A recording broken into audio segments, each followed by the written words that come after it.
ಎಲ್ರಿಗೂ ನಮಸ್ಕಾರ.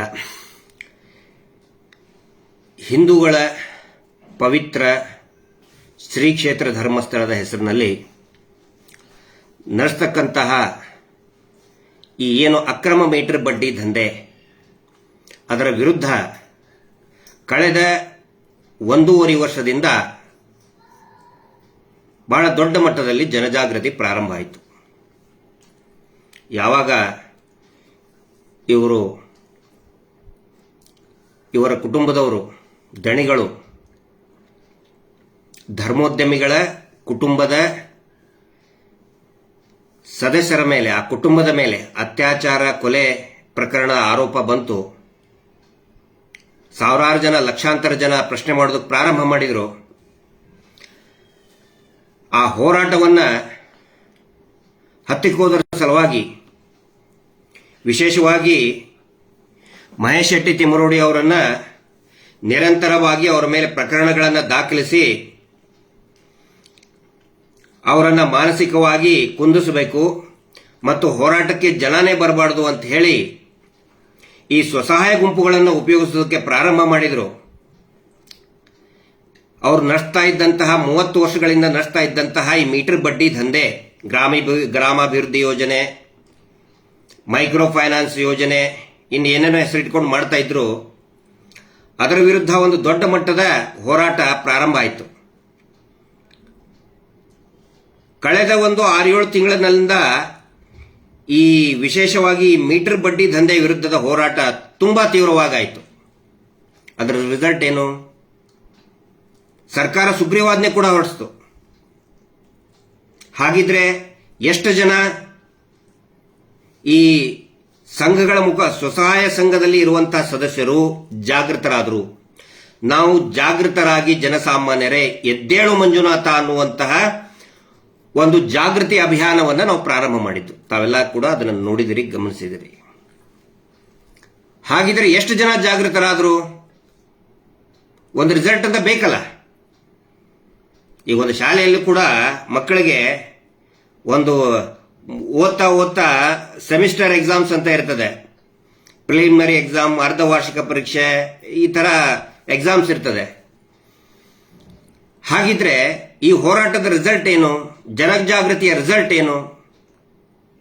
ಎಷ್ಟು ಜನ ಈ ಸಂಘದಿಂದ ಹೊರಗಡೆ ಬಂದಿದ್ದಾರೆ, ಅಂದ್ರೆ ಈ ಬಡ್ಡಿ ಕಿರುಕುಳದಿಂದ ಹೊರಗಡೆ ಬಂದಿದ್ದಾರೆ? ಅದನ್ನ ಸವಿಸ್ತಾರವಾಗಿ ನಿಮ್ಮ ಮುಂದೆ ಇವತ್ತು ಹೇಳ್ತಾ ಇದ್ದೀನಿ. ಒಂದು ವರದಿ ಇದೆ. ಆ ವರದಿ ನಾವು ತಯಾರು ಮಾಡಿದ್ದಲ್ಲ. ಈ ವರದಿಯನ್ನ ಸ್ವತಃ SKDRDP ಸಂಸ್ಥೆಯವರು, ಆ ಸಂಸ್ಥೆಯವರು ಆತಂಕಕ್ಕೊಳಗಾಗಿ ಎಷ್ಟು ಜನ ನಿಲ್ಲಿಸಿದ್ದಾರೆ, ಎಷ್ಟು ಸಂಘಗಳು ನಿಂತಿದೆ, ಅದರ ಬಗ್ಗೆ ಒಂದು ವಿಸ್ತೃತವಾದಂತಹ ವರದಿಯನ್ನು ಮಾಡಿದ್ದಾರೆ. ಆ ವರದಿ ನಿಮ್ಮ ಮುಂದೆ ನಮ್ಮ ಕೈ ಸೇರಿದೆ. ಅದನ್ನು ನಿಮ್ಮ ಮುಂದೆ ಹಿಡಿತಾ ಇದ್ದೀನಿ. ನನ್ನ ಫೇಸ್ಬುಕ್ ಅಲ್ಲಿ ಕೂಡ ನಾನು ಕಳಿಸ್ಕೊಡ್ತಾ ಇದ್ದೀನಿ. ನಮ್ಮ ಎಲ್ಲಾ ಯೂಟ್ಯೂಬರ್ಸ್ ಕೂಡ ಅದನ್ನ ದಯವಿಟ್ಟು ತೋರಿಸಿ. ನಿಮಗೆ ಬಹಳ ಆಶ್ಚರ್ಯ ಆಗಬಹುದು ಎಷ್ಟು ಜನ ನಿಲ್ಲಿಸಿದ್ದಾರೆ ಅಂತ ಹೇಳಿದ್ರೆ. ನಾನು ಪ್ರಾರಂಭದಲ್ಲಿ ನಿಮಗೆ ಫಸ್ಟ್ 7 ಜಿಲ್ಲೆಗಳು ಬುದ್ಧಿವಂತ ಜಿಲ್ಲೆಗಳು ಅಂತ ನಾನು ಕರಿತೀನಿ. ಎಷ್ಟೆಷ್ಟು ನಿಂತಿದೆ ಅನ್ನೋದನ್ನ ಹೇಳ್ತೀನಿ ನಿಮಗೆ. ಫಸ್ಟ್ ರ್ಯಾಂಕ್ ಬರೆದು ಯೋಚನೆ ಮಾಡಿ ಯಾರು ಬರ್ಬೋದು, ಬುದ್ಧಿವಂತರು ಯಾರು ಅಂತ ಹೇಳಿ. ಇಡೀ ಕರ್ನಾಟಕದಲ್ಲಿ ಬುದ್ಧಿವಂತರ ಜಿಲ್ಲೆ, ಮೀಟರ್ ಬಡ್ಡಿ ದಂಧೆ ವಿರುದ್ಧ ಜಾಗೃತರಾದಂತಹ ಜಿಲ್ಲೆ ಯಾವುದು? ಬುದ್ಧಿವಂತರ ಜಿಲ್ಲೆ. ನಿಮಗೆ ಆಶ್ಚರ್ಯ ಆಗಬಹುದು. ಅತಿ ಹೆಚ್ಚು ಈ ನಮಗೆ ಮೀಟರ್ ಬಡ್ಡಿ ದಂಧೆನೇ ಬೇಡ, ಧರ್ಮಸ್ಥಳದ ಹೆಸರಿನಲ್ಲಿ ನಮಗೆ ಶೋಷಣೆ ಆಗ್ತಾ ಇದೆ ಅಂತ ಹೇಳಿ ಅತಿ ಹೆಚ್ಚು ಜನ ನಿಲ್ಲಿಸಿದ್ದು ರಾಯಚೂರು ಜಿಲ್ಲೆಯಲ್ಲಿ. ರಾಯಚೂರು ಜಿಲ್ಲೆಯಲ್ಲಿ ಒಟ್ಟು ಸ್ವಸಹಾಯ ಸಂಘಗಳ ಸಂಖ್ಯೆ 14,517. ಅದರಲ್ಲಿ ಬಡ್ಡಿಯನ್ನ ಕಟ್ಟಿಸಿದಂತಹ ಒಟ್ಟು ಸಂಘಗಳ ಸಂಖ್ಯೆ 6,259. ಇದು ನಿಮ್ಮ ಲಿಸ್ಟ್ ಹಾಕ್ತಾ ಇದ್ದೀನಿ. ಹೀಗಾಗಿ ಟೋಟಲ್ ಪರ್ಸೆಂಟೇಜ್ ವೈಸ್ ಲೆಕ್ಕ ಮಾಡಿದರೆ ರಾಯಚೂರು 43.11%. 43.11% ಜನ ಬಡ್ಡಿ ಕಟ್ಟೋದನ್ನು ನಿಲ್ಲಿಸ್ಬಿಟ್ಟಿದ್ದಾರೆ. ಅವರಿಗೆ ನಾನು ರಾಯಚೂರು ಜಿಲ್ಲೆಯ ಎಲ್ಲ ಪ್ರಜ್ಞಾವಂತರಿಗೆ, ಸಂಘದ ಸದಸ್ಯರಿಗೆ ಹಾರ್ಟಿ ಕಾಂಗ್ರ್ಯಾಚುಲೇಷನ್ ಹೇಳ್ತಾ ಇದ್ದೀನಿ. ಎಲ್ಲರಿಗೂ ಕೂಡ ತುಂಬ ಹೃದಯದ ಧನ್ಯವಾದಗಳು. ಎರಡನೇದ್ದು ಬರೋದು ಹಾಸನ ಜಿಲ್ಲೆ. ಹಾಸನ ಜಿಲ್ಲೆನೂ ಕೂಡ ಎಷ್ಟು ಒಳ್ಳೆ ಜಾಗೃತರಾಗಿದ್ದಾರೆ ಅಂದ್ರೆ, ಹಾಸನವನ್ನ ಅವರು ಇದಕ್ಕೆ ಇದರಲ್ಲಿ ಡಿವೈಡ್ ಮಾಡ್ಕೊಂಡಿದ್ದಾರೆ. ಒಂದು ಚನ್ನರಾಯಪಟ್ಟಣ ಡಿವಿಷನ್, ಇನ್ನೊಂದು ಹಾಸನ. ಚನ್ನರಾಯಪಟ್ಟಣ ಭಾಗದಲ್ಲಿ ಒಟ್ಟು ಸ್ವಸಹಾಯ ಗುಂಪುಗಳ ಸಂಖ್ಯೆ 11,687. ಒಟ್ಟು ಅಂತ ಹೇಳಿದ್ರೆ ಇವರು ಧರ್ಮಸ್ಥಳದ್ದು, ನಾನು ಬೇರೆ ಅವರು ಕೂಡ ಮಾಡಿದ್ದಾರೆ, ನಾನು ಅದನ್ನ ಇಲ್ಲಿ ಹೇಳ್ತಾ ಇಲ್ಲ. ಇದು ಬರೀ ಧರ್ಮಸ್ಥಳ ಹೆಸರಿನಲ್ಲಿ ನಡೀತಕ್ಕಂತಹ ಮೀಟರ್ ಬಡ್ಡಿ ದಂಧೆ ಕುರಿತಾಗಿ ನಾನು ಹೇಳ್ತಾ ಇದ್ದೀನಿ. ಚನ್ನರಾಯಪಟ್ಟಣದಲ್ಲಿ ಒಟ್ಟು 11,687, ಅದರಲ್ಲಿ 4,874 ಸಂಘಗಳು, ಜನ ಅಲ್ಲ ಸಂಘಗಳು ನಿಲ್ಲಿಸಿದೆ. ಟೋಟಲ್ 41.7%, 41.70% ಜನ ಸಂಘಗಳು ನಿಲ್ಲಿಸಬಹುದಿದೆ. ಅದೇ ರೀತಿ ಹಾಸನದಲ್ಲಿನೂ ಕೂಡ ಒಂದು ಚನ್ನರಾಯಪಟ್ಟಣ ಆಯಿತು, ಇನ್ನೊಂದು ಹಾಸನ ಡಿವಿಷನ್ ಅಲ್ಲಿ ಅಲ್ಲಿರ್ತಕ್ಕಂಥ ಒಟ್ಟು SHGಗಳ ಸಂಖ್ಯೆ 15,162, ನಿಲ್ಲಿಸಿದ್ದು 5,116. ಟೋಟಲ್ ಅದು ಬರೋದು 33.74%. ಅಷ್ಟು ಜನ ನಿಲ್ಲಿಸಿದ್ದಾರೆ. ಅದಾದ್ಮೇಲೆ ಬರೋದು ಬೀದರ್. ಒಟ್ಟು SHGಗಳ ಸಂಖ್ಯೆ 15,961, ನಿಲ್ಲಿಸಿದ್ದು 5,316, 33.31%. ಆನಂತರ ಹಿರಿಯೂರು ನಿಮ್ಗೆ ಗೊತ್ತಿರಬಹುದು, ಚಿತ್ರದುರ್ಗದಲ್ಲಿ ಮೊನ್ನೆ ತಾನೇ ಬಹಳಷ್ಟು ಅಲ್ಲಿ ಇದನ್ನ ನಡೀತಾ ಇತ್ತು, ಆಕ್ರೋಶ ವ್ಯಕ್ತ ಆಗಿತ್ತು. ಒಟ್ಟು ಹಿರಿಯೂರು ಒಂದೇ ಠಾಣೆಯಲ್ಲಿ 11 ಜನ ಮಹಿಳೆಯರು ದೂರು ಕೊಟ್ಟಿದ್ದಾರೆ ವಿರುದ್ಧ. ಒಟ್ಟು ಅಲ್ಲಿ ಇರುವಂತಹ ಸ್ವಸಹಾಯ ಸಂಘಗಳ ಸಂಖ್ಯೆ 11,102, ಅದರಲ್ಲಿ 2,841 ಸಂಘಗಳು ನಿಂತಿದೆ ಹಿರಿಯೂರಿನಲ್ಲಿ. ಹಿರಿಯೂರು ಬಹಳ ಅತ್ಯಂತ ಸ್ವಲ್ಪ ಹಿಂದುಳಿದ ವರ್ಗದವರು, ಶೋಷಿತ ವರ್ಗದವರು ಇರುವಂತಹ ಜನ, ಅವರು ಸಂಪೂರ್ಣವಾಗಿ ಜಾಗೃತರಾಗಿದ್ದಾರೆ. ಹೀಗಾಗಿ ಹಿರಿಯೂರಿನಲ್ಲಿ 25.59% ಸಂಘಗಳು ನಿಂತು ಹೋಗಿದೆ. ಕಲಬುರಗಿ ನೆಕ್ಸ್ಟ್ ಬರೋದು ಕಲಬುರಗಿ. 15,684, ಅದರಲ್ಲಿ 3,969 ನಿಂತು ಹೋಗಿದೆ. ಟೋಟಲ್ ಪರ್ಸೆಂಟೇಜ್ ಆಫ್ ಸ್ಟಾಪ್ ಅಂದ್ರೆ ನಿಂತಿದ್ದು 25.31%. ಅದಾದ ನಂತರ ಬರೋದು ರಾಮನಗರ ಜಿಲ್ಲೆ. ಅದರಲ್ಲಿರೋದು 14,465 ಸಂಘಗಳು. ನಿಂತಹ ಸಂಘಗಳು 3,646. ಹೀಗಾಗಿ 25.21%, ಕಾಲು ಭಾಗದಷ್ಟು ಸಂಘಗಳು ನಿಂತು ಹೋಗಿದೆ. ಇದಾದ ನಂತರ ಯಾದಗಿರಿ, ಚಾಮರಾಜನಗರ, ಜಗಳೂರು, ಬಾಗಲಕೋಟೆ, KR ನಗರ, ಮಂಡ್ಯ, ಉಡುಪಿ, ಹೀಗೆ ಅನುಕ್ರಮವಾಗಿ ಈ ಸಂಖ್ಯೆಯಲ್ಲಿ ಬರ್ತದೆ. ಆನಂತರ ಕೊನೆಯದಾಗಿ ಬರೋದು ತುಮಕೂರು ಜಿಲ್ಲೆ. ತುಮಕೂರು 1 ನಲ್ಲಿ ಅತ್ಯಂತ ಕಡಿಮೆ ಅಂತ ಹೇಳಿದ್ರೆ 6.09. ತುಮಕೂರು ಮಾನ್ಯ ಗೃಹ ಸಚಿವರ ತವರು ಜಿಲ್ಲೆ, ಅವರು ಉಸ್ತುವಾರಿ ಇರುವಂತಹ ಜಿಲ್ಲೆ. ಮಾನ್ಯ ಗೃಹ ಸಚಿವರು ಹೇಳಿಕೆ ಮೇಲೆ ಹೇಳಿಕೆ ಕೊಡ್ತಾನೆ ಇರ್ತಾರೆ, ಹೌದು ಇದನ್ನು ಬಂದ್ ಮಾಡಬೇಕು ಅಂತ ಹೇಳಿ. ಆದ್ರೆ ಸ್ವತಃ ಅವರ ಜಿಲ್ಲೆಯಲ್ಲಿನೇ ಜಾಗೃತಿಯ ಮಟ್ಟ ಕಡಿಮೆ ಇದೆ. ಇದಕ್ಕೆ ಕಾರಣ ಏನು ಅಂತ ಹೇಳಿದ್ರೆ, ಈ ಅನೇಕ ಇದರಲ್ಲಿ ನೋಡಿ, ಆನಂತರ ಉಡುಪಿಯಲ್ಲಿನೂ ಕೂಡ ಬಹಳ ಗಣನೀಯವಾಗಿ ಕಡಿಮೆ ಆಗಿದೆ. ಉಡುಪಿಯಲ್ಲಿ ಮತ್ತೆ ದಕ್ಷಿಣ ಕನ್ನಡದಲ್ಲಿ ಅವರೇಜ್ ಇದೆ. ಅಲ್ಲಿ ಉಡುಪಿಯಲ್ಲಿ 22% ಮತ್ತು ದಕ್ಷಿಣ ಕನ್ನಡ ಜಿಲ್ಲೆಯಲ್ಲಿ 20.74%. ಬುದ್ಧಿವಂತರದು ಈಗ ನೋಡಿ, SSLC ರಿಸಲ್ಟ್, PUC ರಿಸಲ್ಟ್ ಬಂತ ಹೇಳಿದ್ರೆ ಫಸ್ಟ್ ರ್ಯಾಂಕ್ ಬರೋದೇ ಉಡುಪಿ, ಲಾಸ್ಟ್ ರ್ಯಾಂಕ್ ಬರೋದೇ ರಾಯಚೂರು ಅಥವಾ ಯಾದಗಿರಿ. ಆದರೆ ಇದರಲ್ಲಿ ಜಾಗೃತಿ ಆದಂತಹ ಈ ಪಟ್ಟಿಯಲ್ಲಿ, ಬುದ್ಧಿವಂತರ ಪಟ್ಟಿಯಲ್ಲಿ ಫಸ್ಟ್ ಇರೋದೇ ರಾಯಚೂರು. ಇದನ್ನು ನಾವು ವಿಶ್ಲೇಷಣೆ ಮಾಡಿದಾಗ ಕಂಡು ಬಂದಿರೋದು ಏನಂತ ಹೇಳಿದ್ರೆ, ಇತ್ತೀಚೆಗೆ ನಾವು ನೋಡ್ತಾ ಇದ್ದೀವಿ, ಈ ಯೂಟ್ಯೂಬ್ಗಳ ಮುಖಾಂತರ ಅನೇಕ ವಿಡಿಯೋಗಳು ನಮಗೆ ಬರ್ತಾ ಇರೋದು, ಈ ಸಂಚಾರಿ ಸ್ಟುಡಿಯೋ ಅವರಿಗೆ ಮತ್ತೆ ನಮ್ದು ತಂಡ ಏನಿದೆ ರೈಟ್ ನ್ಯೂಸ್ ಅವರಿಗೆ ವಿಶೇಷವಾಗಿ ತುಂಬಾ ವಿಡಿಯೋಗಳು ನಮಗೆ ಬರ್ತಾ ಇರೋದು. ಎಲ್ಲಿಂದ ಅಂತ ಹೇಳಿದ್ರೆ, ರಾಯಚೂರಿನಿಂದ, ಕೊಪ್ಪಳದಿಂದ, ಯಾದಗಿರಿಯಿಂದ, ಈಗ ಗುಲ್ಬರ್ಗಾದಿಂದ, ಗದಗ್ನಿಂದ, ಅಂದ್ರೆ ಕಲ್ಯಾಣ ಕರ್ನಾಟಕ ಮತ್ತು ಉತ್ತರ ಕರ್ನಾಟಕ ಭಾಗದಿಂದ. ಇದು ಅಲ್ಲಿ ಯಾಕೆ ನಿಲ್ಲಿಸೋದಕ್ಕೆ ಸಾಧ್ಯ ಆಗ್ತಾ ಇದೆ ಅಂತ ಹೇಳಿದ್ರೆ, ಅಲ್ಲಿ ಎಲ್ಲಾ ಮಹಿಳೆಯರು ಕೂಡ ಒಂದಾಗ್ತಾ ಇದ್ದಾರೆ. ಈ ಚಿಕ್ಕಮಗಳೂರು ಮಲೆನಾಡು ಕರಾವಳಿ ಭಾಗದಲ್ಲಿ ಏನಾಗಿದೆ, ಮನೆಗಳು ದೂರ ದೂರ ಇರ್ತದೆ. ನೀವು ನೋಡಿರ್ಬೋದು ಕುಂದಾಪುರ ಆಗಲಿ ಅಥವಾ ಮಂಗಳೂರಿನ ಬೇರೆ ಬೇರೆ ಗ್ರಾಮಾಂತರ ಪ್ರದೇಶದಲ್ಲಿ, ಚಿಕ್ಕಮಗಳೂರಿನ ಮಲೆನಾಡು ಪ್ರದೇಶದಲ್ಲಿ ಒಂದು ಮನೆಯಿಂದ ಇನ್ನೊಂದು ಮನೆಗೆ 1 ಕಿಲೋಮೀಟರ್, 2 ಕಿಲೋಮೀಟರ್, ಅರ್ಧ ಕಿಲೋಮೀಟರ್ ದೂರ ಇರ್ತದೆ. ಅಲ್ಲಿ ಏನ್ ಮಾಡ್ತಾ ಇರಿ, ಇವರು ಗುಂಪು ಕಟ್ಕೊಂಡು ಈ ನರಿಗೆ ತೋಳಗಳ ತರ ಅಲ್ಲಿ ಬೇಟೆ ಆಡದಂಗೆ ಆಡಕ್ ಹೋಗ್ತಾರೆ. ಅಲ್ಲಿ ಒಂದಾಗೋದಕ್ಕೆ ಅವಕಾಶ ಕೊಡೋದಿಲ್ಲ. ಆದರೆ ಈ ನಮ್ಮ ಉತ್ತರ ಕರ್ನಾಟಕ ಭಾಗದಲ್ಲಿ ಮಹಿಳೆಯರು ಒಗ್ಗಟ್ಟಾಗ್ತಾ ಇದ್ದಾರೆ. ನೀವು ಸಾಕಷ್ಟು ವಿಡಿಯೋಗಳಲ್ಲಿ ನೋಡಿ, ಅವ್ರನ್ನ ಕರೆಸಿ ಮರ್ಯಾದೆ ಕೊಟ್ಟು ಮಾತಾಡ್ತಾ ಇದ್ದಾರೆ.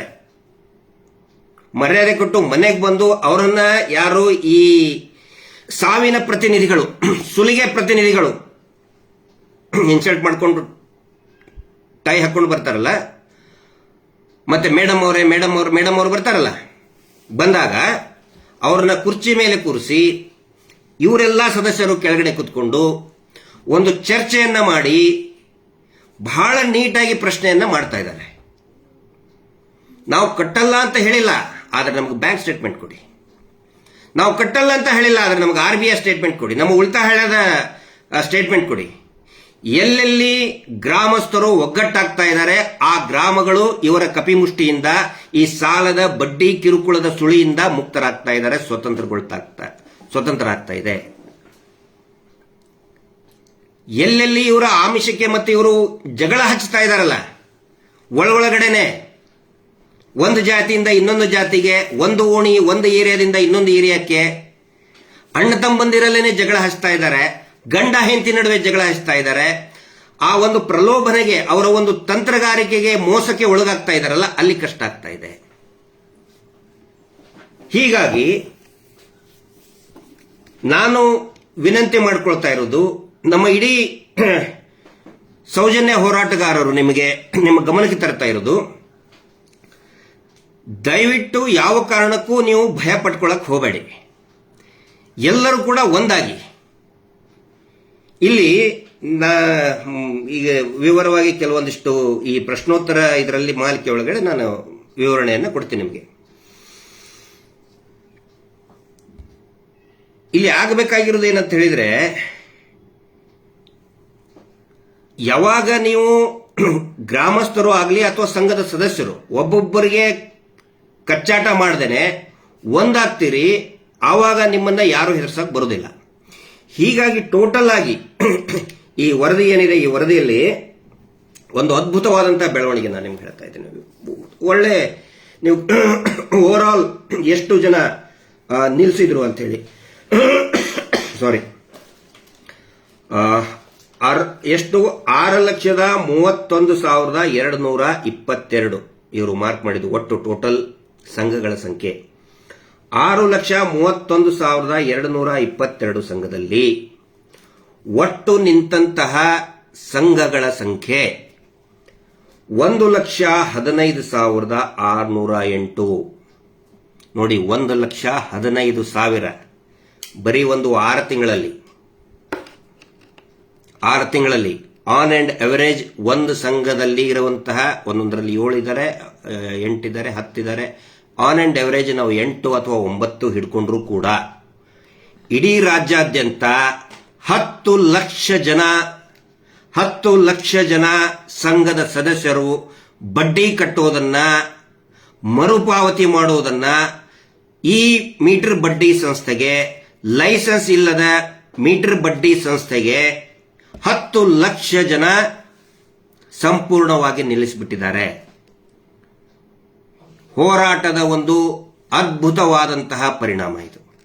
ಬಹುಶಃ ಏನೊಂದು ಸಾಮಾಜಿಕ ಚಳುವಳಿ, ಇದು ಜಾಗೃತಿ ಅನ್ನೋದು ಈಗ ಚಳುವಳಿಯಾಗಿ ಪರಿವರ್ತನೆಗೊಂಡಿದೆ, ಒಂದು ಸೋಷಿಯಲ್ ರೆವಲ್ಯೂಷನ್ ಆಗಿದೆ.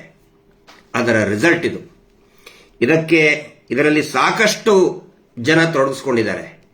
ನಮ್ಮ ಜಸ್ಟಿಸ್ ಫಾರ್ ಸೌಜನ್ಯ ವಾರ್ ರೂಮ್ನಲ್ಲಿ ನಾನು ಎಲ್ಲಾ ಸದಸ್ಯರಿಗೂ ಕೂಡ ಧನ್ಯವಾದಗಳನ್ನು ಹೇಳ್ತೇನೆ. ಅದರ ಜೊತೆಗೆ ನಮ್ಮ ಜೊತೆಗೆ ಕೈ ಜೋಡಿಸಿದಂತಹ ರಾಜ್ಯ ಮಾಹಿತಿ ಹಕ್ಕು ಸಂಘಟನೆ ಸಂಪೂರ್ಣವಾಗಿ ನಮ್ಮ ಜೊತೆಗೆ ನಿಂತ್ಕೊಂಡಿದೆ.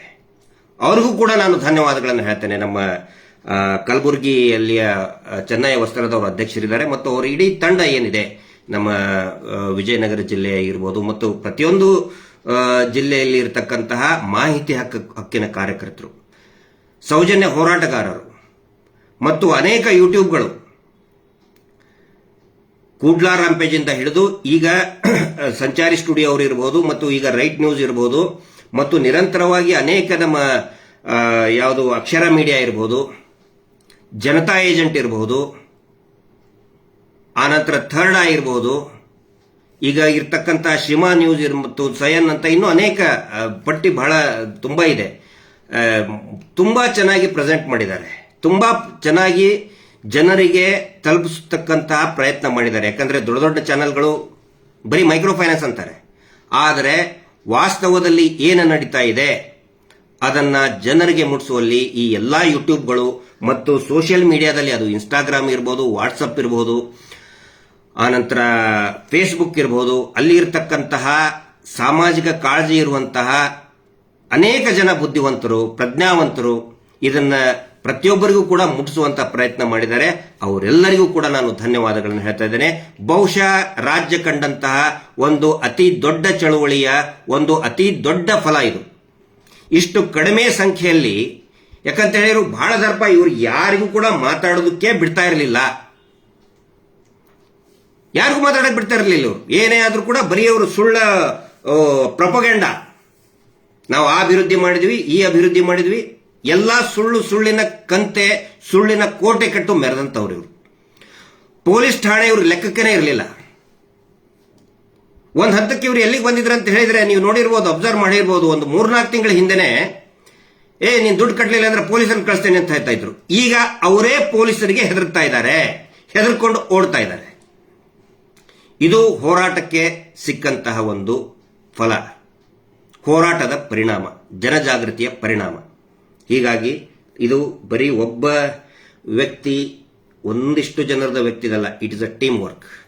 ನಾವು ಟೀಮ್ ವರ್ಕ್ನಲ್ಲಿ ನಂಬ್ತೇವೆ. ನಮ್ಮ ಇಡೀ ಟೀಮ್ ವರ್ಕ್ ಯಾರ್ಯಾರು ಸಹಕಾರ ಕೊಟ್ಟಿದ್ದಾರೆ, ಆಕ್ಟಿವ್ ಆಗಿ ಕೆಲಸ ಮಾಡ್ತಾ ಇದ್ದಾರೆ, ಅವರೆಲ್ಲರಿಗೂ ಕೂಡ ಧನ್ಯವಾದಗಳನ್ನ ಹೇಳ್ತೇನೆ. ಯಾರ್ಯಾರು ನೋಡ್ತಾ ಇದ್ದೀರಿ, ಯಾರ್ಯಾರು ಇಲ್ಲಿ ಕಮೆಂಟ್ ಹಾಕ್ತಾ ಇದ್ದೀರಿ, ಅವರಿಗೆ ಒಂದು ವಿನಂತಿ ಮಾಡ್ತಾ ಇದ್ದೀನಿ.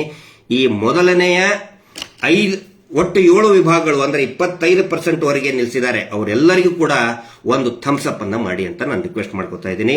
ರಾಯಚೂರು, ಚನ್ನರಾಯಪಟ್ಟಣ, ಹಾಸನ, ಬೀದರ್, ಹಿರಿಯೂರು, ಕಲಬುರಗಿ, ರಾಮನಗರ ಜಿಲ್ಲೆಗೆ ದಯವಿಟ್ಟು ಒಂದು ಥಮ್ಸ್ ಅಪ್ ಅಂತ ಮಾಡಿ, ಅವರಿಗೆ ಒಂದು ಏನೋ ಕ್ಲಾಪ್ಸ್ ಹಾಕಿ, ಚಪ್ಪಾಳೆ ತಟ್ಟಿ. ಯಾಕಂತ ಹೇಳಿದ್ರೆ ನಾವು ಅವರಿಗೆ ಶ್ಲಾಘನೆ ಮಾಡಬೇಕು. ಇದು ವೆರಿ ಶಾರ್ಟ್ ಪೀರಿಯಡ್ ನಲ್ಲಿ ಬಂದಂತಹ ರಿಸಲ್ಟ್. ಇದೇ ರೀತಿ ನಾನು ಎಷ್ಟೋ ಜನ ಹೆದರ್ಕೋತಾ ಇದ್ದಾರೆ, ಅಲ್ಲೋ ನಾವು ಕಟ್ಟಲಿಲ್ಲ ಅಂದ್ರೆ ಏನಾಗುತ್ತೆ. ಅವ್ರಿಗೆ ನಾನು ಹೇಳ್ತಾ ಇದ್ದೀನಿ ನೋಡಿ, 10 ಲಕ್ಷ ಜನ ಕಟ್ಟೋದನ್ನ ನಿಲ್ಲಿಸಿದ್ದಾರೆ. 10 ಲಕ್ಷ ಜನ ಟೋಟಲ್. ಇವ್ರದ್ದು ಸಂಖ್ಯೆ ಸಾಲ ಕೊಟ್ಟಂತವರಿಗೆ 51 ಲಕ್ಷ ಜನಕ್ಕೆ. 51 ಲಕ್ಷ ಜನದಲ್ಲಿ 10 ಲಕ್ಷ ಜನ, ಒಬ್ರು ಇಬ್ರು 1000 2000 ಲಕ್ಷ ಅಲ್ಲ, 10 ಲಕ್ಷ ಜನ ಈ ಕಿರುಕುಳದಿಂದ ಹೊರಗಡೆ ಬಂದಿದ್ದಾರೆ. ನೀವು ಕೂಡ ಇನ್ನು ಮೇಲೆ ಪ್ರತಿ ಗ್ರಾಮದವರು ಒಗ್ಗಟ್ಟಾಗಿ ಈ ಒಂದು ಕೆಲಸಕ್ಕೆ ನೀವು ಕೈ ಹಾಕಿ. ಯಾರ್ಯಾರು ಒಬ್ಬೊಬ್ಬರೇ ಇದ್ದೀರಿ, ಕೆಲವೊಬ್ರು ಕೇಳ್ತಾ ಇದ್ದಾರೆ, ಎಲ್ಲರೂ ನನಗೆ ಧೈರ್ಯ ಸಾಲ್ತಾ ಇಲ್ಲ, ಎಲ್ಲರೂ ಈಗ ಬೈತಾ ಇದ್ದಾರೆ ಅಂತೇಳಿ. ಅವರೆಲ್ಲ ಅಕ್ಕಂದರು, ನಮ್ಮ ತಂಗಿಯಂದರು ಒಂದು ಮಾತು ತಿಳ್ಕೊಳ್ಳಿ, ನೀವು ಒಂದು ಗಟ್ಟಿಯಾದಂಥ ಹೆಜ್ಜೆ ತಗೊಂಡ್ರೆ, ನಿಲುವು ತಗೊಂಡ್ರೆ, ಇವತ್ತು ಯಾರು ನಿಮ್ಮ ವಿರೋಧವಾಗಿದ್ದಾರೆ ನಾಳೆ ಅವರು ಕೂಡ ನಿಮ್ಮ ಜೊತೆಗೇನೆ ಬರ್ತಾರೆ. ಯಾಕಂದ್ರೆ ಎಲ್ಲರಿಗೂ ಕೂಡ ಇದು ಸಾಲದ ಶೂಲ, ವಿಪರೀತ ಬಡ್ಡಿ, ಕಿರುಕುಳ ಎಲ್ಲರಿಗೂ ಕೂಡ ಭಾರನೇ ಇದು. ಒಬ್ರು ಸ್ನೇಹಿತರು ನನಗೆ ಕೇಳಿದ್ರು, ಜನಕ್ಕಿನ್ನೂ ಎಷ್ಟಂತ ನಾವು ಅರ್ಥ ಮಾಡಿಸ್ಬೇಕು ರೀ ಸರ್, ಎಷ್ಟಂತ ಅರ್ಥ ಮಾಡಿಸ್ಬೇಕು? ನಾವು ಜಾಸ್ತಿ ಅರ್ಥ ಮಾಡಿಸುವಂತ ಅವಶ್ಯಕತೆ ಇಲ್ಲ. ಯಾಕಂತ ಹೇಳಿದ್ರೆ ಹೊಟ್ಟೆ ಹಸಿದವನಿಗೆ ನಿನಗೆ ಹಸಿವಾಗಿದೆ ಅಂತ ಹೇಳೋ ಅವಶ್ಯಕತೆ ಇಲ್ಲ, ಅವನಿಗೆ ಅರ್ಥ ಆಗ್ಬಿಡ್ತದೆ. ಯಾರಿಗೆ ಬರ್ತಾ ಬರ್ತಾ ಇದರಲ್ಲಿ ಏನಂತ ಹೇಳಿದ್ರೆ ಈ ಹೊಸ ಗುಂಪುಗಳು ಜಾಸ್ತಿ ಇದೆ, ಪಾಪ ಅವ್ರಿಗೆ ಗೊತ್ತಿಲ್ಲ, ಅಮಾಯಕರಿದ್ದಾರೆ. ಆ ತರ ಸಂಖ್ಯೆಗಳು 1 ಲಕ್ಷಕ್ಕಿಂತ ಜಾಸ್ತಿನೇ ಇದೆ. ನಾವು ಅವನ್ನೆಲ್ಲ ಮೈನಸ್ ಮಾಡಿದ್ರು ಕೂಡ ಟೋಟಲ್ 25% ವರೆಗೆ ಜನ ನಿಲ್ಲಿಸಿದ್ದಾರೆ, 25% ವರೆಗೆ. ಹಿಂಗಾಗಿ ಯಾರು ಕಿರುಕುಳಕ್ಕೆ ನೀವು ಒಳಗಾಗ್ತಾ ಇದ್ದೀರಿ, ನೀವು ಒಬ್ಬರೇ ಇಲ್ಲ. ನಿಮ್ಮ ತರ ಲಕ್ಷಾಂತರ ಜನ ಈ ಬಡ್ಡಿ ಕಟ್ಟೋದನ್ನ ಇದರಿಂದ ಹೊರಗಡೆ ಬಂದಿದ್ದಾರೆ. ಹಾಗಿದ್ರೆ ಈ 1,15,000 ಜನ ನಿಲ್ಲಿಸಿದ್ರಲ್ಲ, ಅವ್ರೇನ್ ಮಾಡಬೇಕು? ಪರ್ಯಾಯ ಏನು? ಈಗ ನಾವು ಬರೀ ಇದನ್ನ ಈ ಪ್ರಾಡಕ್ಟ್ ತಗೋಬೇಡಿ, ಇದನ್ನ ಉಪಯೋಗಿಸ್ಕೋಬೇಡಿ, ಇದ್ರ ಸರಿ ಇಲ್ಲ ಅಂತ ಹೇಳಿದ್ರೆ ಸರಿ ಇದ್ದಿದ್ದು ಯಾವುದು ಅಂತ ನಾವು ಹೇಳಬೇಕಲ್ಲ. ಜನ ಕೇಳ್ತಾರೆ.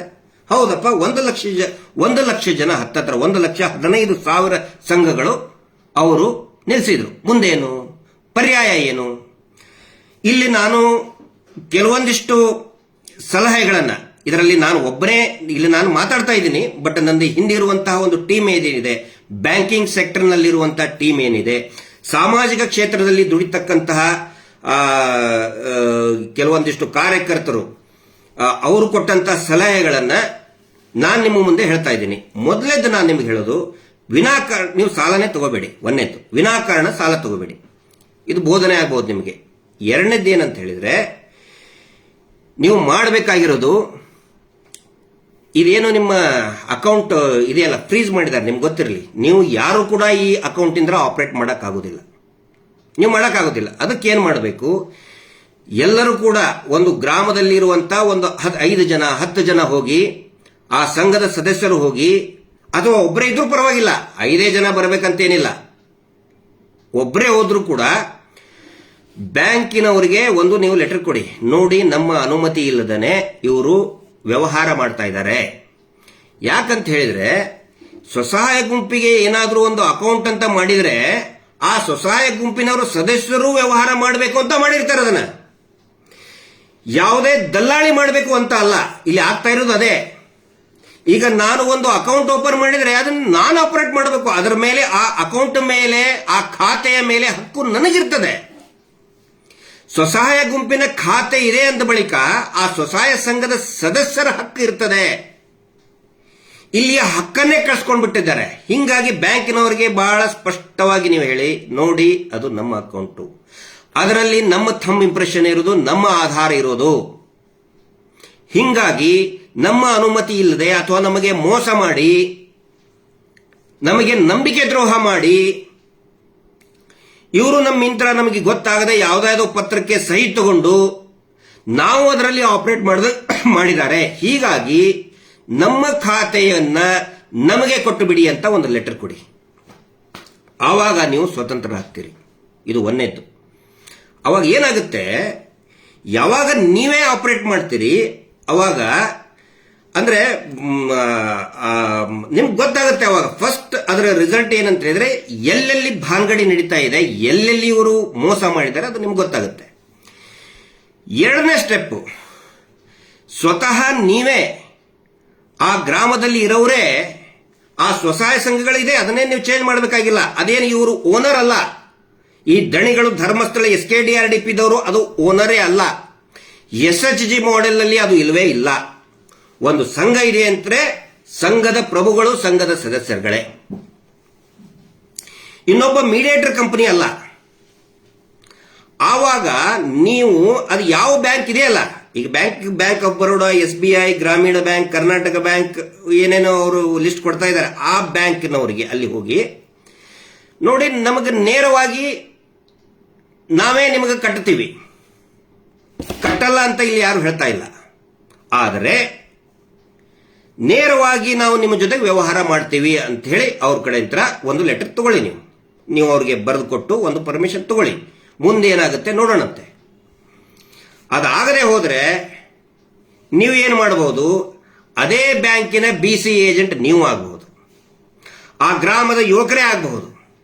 ಬೇರೆ ಬೇರೆ ಇದಾವಲ್ಲ, ಈಗ ಸಂಜೀವಿನಿ, ಸ್ತ್ರೀ ಶಕ್ತಿ ಸಂಘ, ನವೋದಯ, ಬೇರೆ ಬೇರೆ ಅನೇಕ ಸಂಘಗಳು. ಅದರದ್ದು ರೇಟ್ ಆಫ್ ಪರ್ಸೆಂಟ್ ಎಷ್ಟು?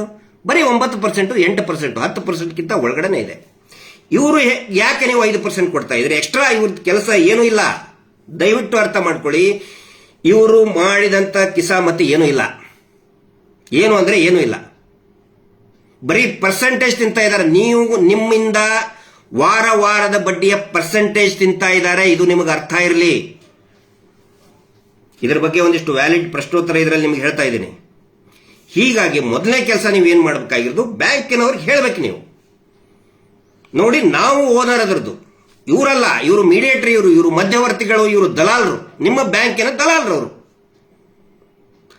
ಖಾತೆ ನಡೆಸೋದಕ್ಕೆ ನಮಗ್ ಕೊಡಿ ಅಂತ ಹೇಳಿ ಪತ್ರವನ್ನ ಒಂದು ನೀವು ಬರಿಬೇಕಾಗತ್ತೆ. ಆ ಕೆಲಸ ಇವತ್ತು ಅನೇಕ ಬೇರೆ ಬೇರೆ ನಮ್ಮ ಮೈಸೂರು, ಹುಣಸೂರು, ಹಾಸನ, ಬುಕ್ಕಾಪಟ್ನ, ಚನ್ನರಾಯಪಟ್ಟಣ, ಗದಗ ಎಲ್ಲಾ ಕಡೆನೂ ಕೂಡ ಈಗ ಸ್ಟಾರ್ಟ್ ಮಾಡಿದ್ದಾರೆ. ಬ್ಯಾಂಕ್ನವ್ರು ಕೊಡಲೇಬೇಕು. ಯಾಕಂತ ಹೇಳಿದ್ರೆ ಇದರಲ್ಲಿ ನಾನು ಪದೇ ಪದೇ ಹೇಳ್ತಾ ಇರೋದು, ಬ್ಯಾಂಕಿನವ್ರದ್ದು ಕೂಡ ಬಹಳಷ್ಟು ಇಲ್ಲಿ ಏನು ತಪ್ಪಿದೆ, ಸಾಕಷ್ಟು ತಪ್ಪುಗಳನ್ನು ಮಾಡಿದ್ದಾರೆ. ಹೀಗಾಗಿ ಮೊದಲು ಒಂದು ಲೆಟರ್ ಟ್ರಾನ್ಸಾಕ್ಷನ್ ಆಗಬೇಕು. ಅದಾದ ನಂತರ ಸ್ವತಃ ನೀವೇ ಏನು BC ಏಜೆಂಟ್ ಆಗಿ ನೀವು ಸ್ವತಃ ಅವುಗಳನ್ನು ನಡೆಸುವಂತ ಅವಕಾಶ ಇರ್ತದೆ. ಈಗ ಕೆನರಾ ಬ್ಯಾಂಕ್ ಪ್ರತಿಯೊಂದು ಬ್ಯಾಂಕಿಗೂ ಕೂಡ ಟಾರ್ಗೆಟ್ ಕೊಟ್ಟಿದ್ದಾರೆ. ಇವ್ರು ಕೇಳ್ತಾರಲ್ಲ, ಬೇರೆ ಯಾರು ಕೊಡ್ತಾರೆ? ನಿಮಗೆ ಕೊಡ್ತಾರೆ, ಅದೇ ಬ್ಯಾಂಕ್ನವರೇ ಕೊಡ್ತಾರೆ, ಅದೇ ಸ್ವಸಹಾಯ ಸಂಘಗಳಿಗೆ ಕೊಟ್ಟಿದ್ದಾರೆ. ಈಗ ಆಲ್ರೆಡಿ ಅದು ನಡೀತಾ ಇದೆ. ಸಂಜೀವಿನಿ ಯೋಜನೆ, ಸ್ತ್ರೀ ಶಕ್ತಿ, ಬೇರೆ ಬೇರೆ ನವೋದಯ ಸಂಘಗಳಲ್ಲಿ ಆಲ್ರೆಡಿ ಇದೆ. ಬರೀ 8ರಿಂದ 9%. NRLM ಅದು ಅನ್ವಯ ಆಯ್ತು ಅಂತ ಹೇಳಿದ್ರೆ 3.5% ಕಟ್ ಆಗಿ ಹೋಗ್ಬಿಡ್ತದೆ. ಬರೀ 4-5% 9% ಒಳಗಡೆ ನಿಮಗೆ ಸಿಗ್ತದೆ. ಈ ಪ್ರಯತ್ನ ಈಗ ಸ್ಟಾರ್ಟ್ ಆಗಲಿ. ಯಾರ್ಯಾರು ನಿಲ್ಲಿಸಿದ್ದಾರೆ ಅವ್ರಿಗೆ ನಾನು ಹೇಳ್ತಾ ಇದ್ದೀನಿ. ಇಷ್ಟು ಈ ಕುರಿತಾದಂತಹ ಒಂದು ವಿವರಣೆ. ಈಗ ನೆಕ್ಸ್ಟ್ ಪ್ರಶ್ನೋತ್ತರ ಇದಕ್ಕೆ ಬರೋಣ. ಅನೇಕ ಒಂದು 3-4 ಡೇಸ್ನಲ್ಲಿ ಮತ್ತು ಒಂದು ವಾರದಲ್ಲಿ ನಮ್ಮ ಸಂಚಾರಿ ಸ್ಟುಡಿಯೋ ಅವರಿಗೆ ಮತ್ತೆ ನಮ್ಮ ರವೀಂದ್ರ ಶೆಟ್ಟರಿಗೆ ಮತ್ತು ನಮ್ಮ ವಾರ್ ರೂಮ್ಗೆ ಅನೇಕ ಪ್ರಶ್ನೆಗಳು ಬರ್ತಾ ಇದೆ. ಮತ್ತೆ ಯಾವುದು ರೈಟ್ ನ್ಯೂಸ್ನವ್ರಿಗೂ ಕೂಡ ಶ್ರೀ ಅವರಿಗೆ ಅನೇಕ ಪ್ರಶ್ನೆಗಳು ನಿರಂತರವಾಗಿ ಕೇಳ್ತಾ ಇದ್ದಾರೆ. ಅದರಲ್ಲಿ ಆಯ್ದ ಕೆಲವೊಂದಿಷ್ಟು ಪ್ರಶ್ನೆಗಳಿಗೆ ಅವಿವೇಕ ಅಸಂಬದ್ಧ ಪ್ರಶ್ನೆಗಳು, ಈ ಸೇವಾ ಏನು ಸುಲಿಗೆ ಪ್ರತಿನಿಧಿಗಳು ಯಾವ ರೀತಿ ನಿಮಗೆ ದಾರಿ ತಪ್ಪಿಸುವಂತ ಪ್ರಶ್ನೆಗಳು ನಿಮ್ಗೆ ಕೇಳ್ತಾ ಇದ್ದಾರೆ. ಅದರಲ್ಲಿ ಒಳಗಡೆನೆ ಪಾಪ ಸದಸ್ಯರುಗಳಿಗೆ ಗೊಂದಲ ಆಗ್ತಾ ಇದೆ. ಅದರಲ್ಲಿ ಒಂದೇದ್ದು ನಾನು ನೋಡಿದ್ದು ಏನಂತ ಹೇಳಿದ್ರೆ, ನಮ್ಮ ಶಶಿಕಲಾ ಅವರಿಗೆ ಬಂದಿತ್ತದು. ಶಶಿಕಲಾ ಶೆಟ್ಟಿ ಅವರು ನಮ್ಮ ಸೌಜನ್ಯ ಸಮಿತಿಯ ಒಂದು ದಿಟ್ಟ ಹೋರಾಟಗಾರ್ತಿ. ಅನೇಕ ಮಹಿಳೆಯರು ನಮ್ಮ ಜೊತೆಗಿದ್ದಾರೆ. ಅದರಲ್ಲಿ ಅವರು ಕೂಡ ಶಶಿಕಲಾ ಶೆಟ್ಟಿ ಅವರು ತುಂಬಾ ಆಕ್ಟಿವ್ ಆಗಿ ಕೆಲಸ ಮಾಡ್ತಾ ಇದ್ದಾರೆ. ಶೈಲಜಾ ಅವರು ಇರ್ಬೋದು, ವಿಜಯಕ್ಕ ಅವರು ಇರ್ಬೋದು, ಅನೇಕ ಜನ ಮಹಿಳೆಯರು. ಮತ್ತೆ ನಮ್ಮ ಯಾವುದು ರಮಾ ನಾಯಕ್ ಅಂತ ಹೇಳಿ ಅವರು ತುಂಬಾ ಚೆನ್ನಾಗಿ, ಈ ರಮಾ ನಾಗರಾಜ್ ಅಂತ ಹೇಳಿ ಮೂಲತಃ ಮಂಡ್ಯದವರು, ತುಂಬಾ ಚೆನ್ನಾಗಿ ಚಿತ್ರದುರ್ಗದಲ್ಲಿದ್ದವರು. ಅವ್ರಿಗೆ ನಾವೆಲ್ಲರೂ ಚಿತ್ರದುರ್ಗದ ಒನಕೆ ಓವಾವ ಅಂತ ಕರಿತೀವಿ. ಅಷ್ಟಾ ಧೀರ ಮಹಿಳೆ. ತುಂಬಾ ಚೆನ್ನಾಗಿ ಅವರು ಈ ಹೋರಾಟದಲ್ಲಿ ತೊಡಗಿಸ್ಕೊಂಡಿದ್ದಾರೆ, ಜನಜಾಗೃತಿಯಲ್ಲಿ ತೊಡಗಿಸ್ಕೊಂಡಿದ್ದಾರೆ. ಅನೇಕ ಮಹಿಳೆಯರು ಪ್ರತಿಯೊಂದು ಗ್ರಾಮಗಳಲ್ಲಿನೂ ಕೂಡ ಅನೇಕ ಮಹಿಳೆಯರು ಈ ಹೋರಾಟದಲ್ಲಿ ತೊಡಗಿಸ್ಕೊಂಡಿದ್ದಾರೆ. ಅವರಿಗೆ ಒಂದು ಕನ್ವರ್ಸೇಷನ್ ಬಂದಿತ್ತು, ಅದು ಬೇರೆ ಬೇರೆ ಯೂಟ್ಯೂಬ್ನಲ್ಲಿ ಕೂಡ ಪ್ರಸಾರ ಆಗಿದೆ. ಅದರಲ್ಲಿ ಪಾಪ ಇಬ್ರು ಮಹಿಳೆಯರು ಕೇಳ್ತಾ ಇರ್ತಾರೆ, ಅವರು ಮಾತಾಡ್ತಿರ್ತಾರೆ. ಅವರು ಏನೇ ನಿನಗೆ ತಂಬು ಕೊಟ್ಟು ಬಿಟ್ನಲ್ಲೇ, ನಿನ್ನ ತಲೆಗೆ ನಾನು ತಂಬು ಕೊಟ್ಟಿದ್ದೇನೆ, ಹೀಗಾಗಿ ನೀನು ಕಟ್ಟು ಅಂತ ಹೇಳ್ತಾರೆ. ಅದಕ್ಕೆ ಇನ್ನೊಬ್ರು ಸಹೋದರಿ ಹೇಳ್ತಾರೆ, ಹೌದಾ ನೀನು ನನಗೆ ತಂಬು ಕೊಟ್ಟಿದ್ದೀಯಲ್ಲೇ, ನಾನು ನಿನ್ನ ತಲೆಗೆ ತಂಬು ಕೊಟ್ಟಿದ್ದೇನೆ. ತಂಬು ಅಂದ್ರೆ ತಂಬು ಇಂಪ್ರೆಷನ್, ಅಂದ್ರೆ ನಿಮ್ ಸಾಲ ಸಿಗಕ್ಕೆ ನಾನು ತಂಬು ಕೊಟ್ಟಿದ್ದೇನೆ ಅಂತ ಅವ್ರು ಹೇಳ್ತಾರೆ. ಇಲ್ಲಿ ಒಂದು ಗೊತ್ತಿರಲಿ ನಿಮ್ಗೆ, ಈ ತಂಬು ಕೊಡೋದು ಏನಿದೆಯಲ್ಲ, ಇವರು ಈ ಅಕ್ಕ ಆ ತಂಗಿಗೆ ತಂಬು ಕೊಟ್ರು, ಆ ತಂಗಿ ಈ ಅಕ್ಕನಿಗೆ ತಂಬು ಕೊಟ್ರು, ನಿಮ್ಮೆಲ್ಲರಿಗೂ ಸೇರಿ ಧರ್ಮಸ್ಥಳದ ದಣಿಗಳು ಚೊಂಬು ಕೊಟ್ರು. ಇದು ಆಗ್ತಾ ಇರೋದು. ಯಾಕಂತ ಹೇಳಿದ್ರೆ ನಿಮಗೆ ಉಳಿತಾಯದ ಹಣನೇ ಕೊಟ್ಟಿಲ್ಲ ಅವರು, ಚೊಂಬು ಕೊಟ್ಟಲ್ಲೋ ಇದು ದಣಿಗಳು. ನೀವು ಒಬ್ಬೊಬ್ಬರ ಮೇಲೆ ವಿಶ್ವಾಸ ಇಟ್ಟು ಮೊದಲು ತಂಬು ಕೊಟ್ರಿ, ಆಮೇಲೆ ನೀವು ಒಬ್ಬೊಬ್ಬರೇ ಜಗಳಾದಾಗ ಸ್ಟಾರ್ಟ್ ಮಾಡಿದ್ರಿ. ನಾನು ನಿಮಗೆ ತಂಬು ಕೊಟ್ಟನಲ್ಲೇ, ನಾನು ನಿಮ್ಮ ತಲೆಗೆ ನಾನು ತಂಬು ಕೊಟ್ಟನಲ್ಲೇ, ನೀನು ಕಟ್ಟೆ ನೀನು ಕೊಟ್ಟೆ, ತಂಬು ಕೊಟ್ಟೆ. ಪಾಪ ಈ ಸ್ತ್ರೀ ಶಕ್ತಿಯ ನಾರಿ ಮಣಿಗಳೇ ಅವರು, ನಿಜವಾಗ್ಲೂ ಕೂಡ ಅವರು ನಮ್ಮ ಮಣಿಗಳೇ, ಅವರು ಹೆಣ್ಣುಮಕ್ಕಳಂದ್ರೆ ಮಣಿಗಳೇ. ಈ ಸಂಘದ ತಂಬು ಕೊಟ್ಟ ಸಂಘದ ಮಣಿಗಳಿಗೆ, ನಾರಿ ಮಣಿಗಳಿಗೆ ಚೊಂಬು ಕೊಟ್ಟರು ಧರ್ಮಸ್ಥಳದ ದಣಿಗಳು.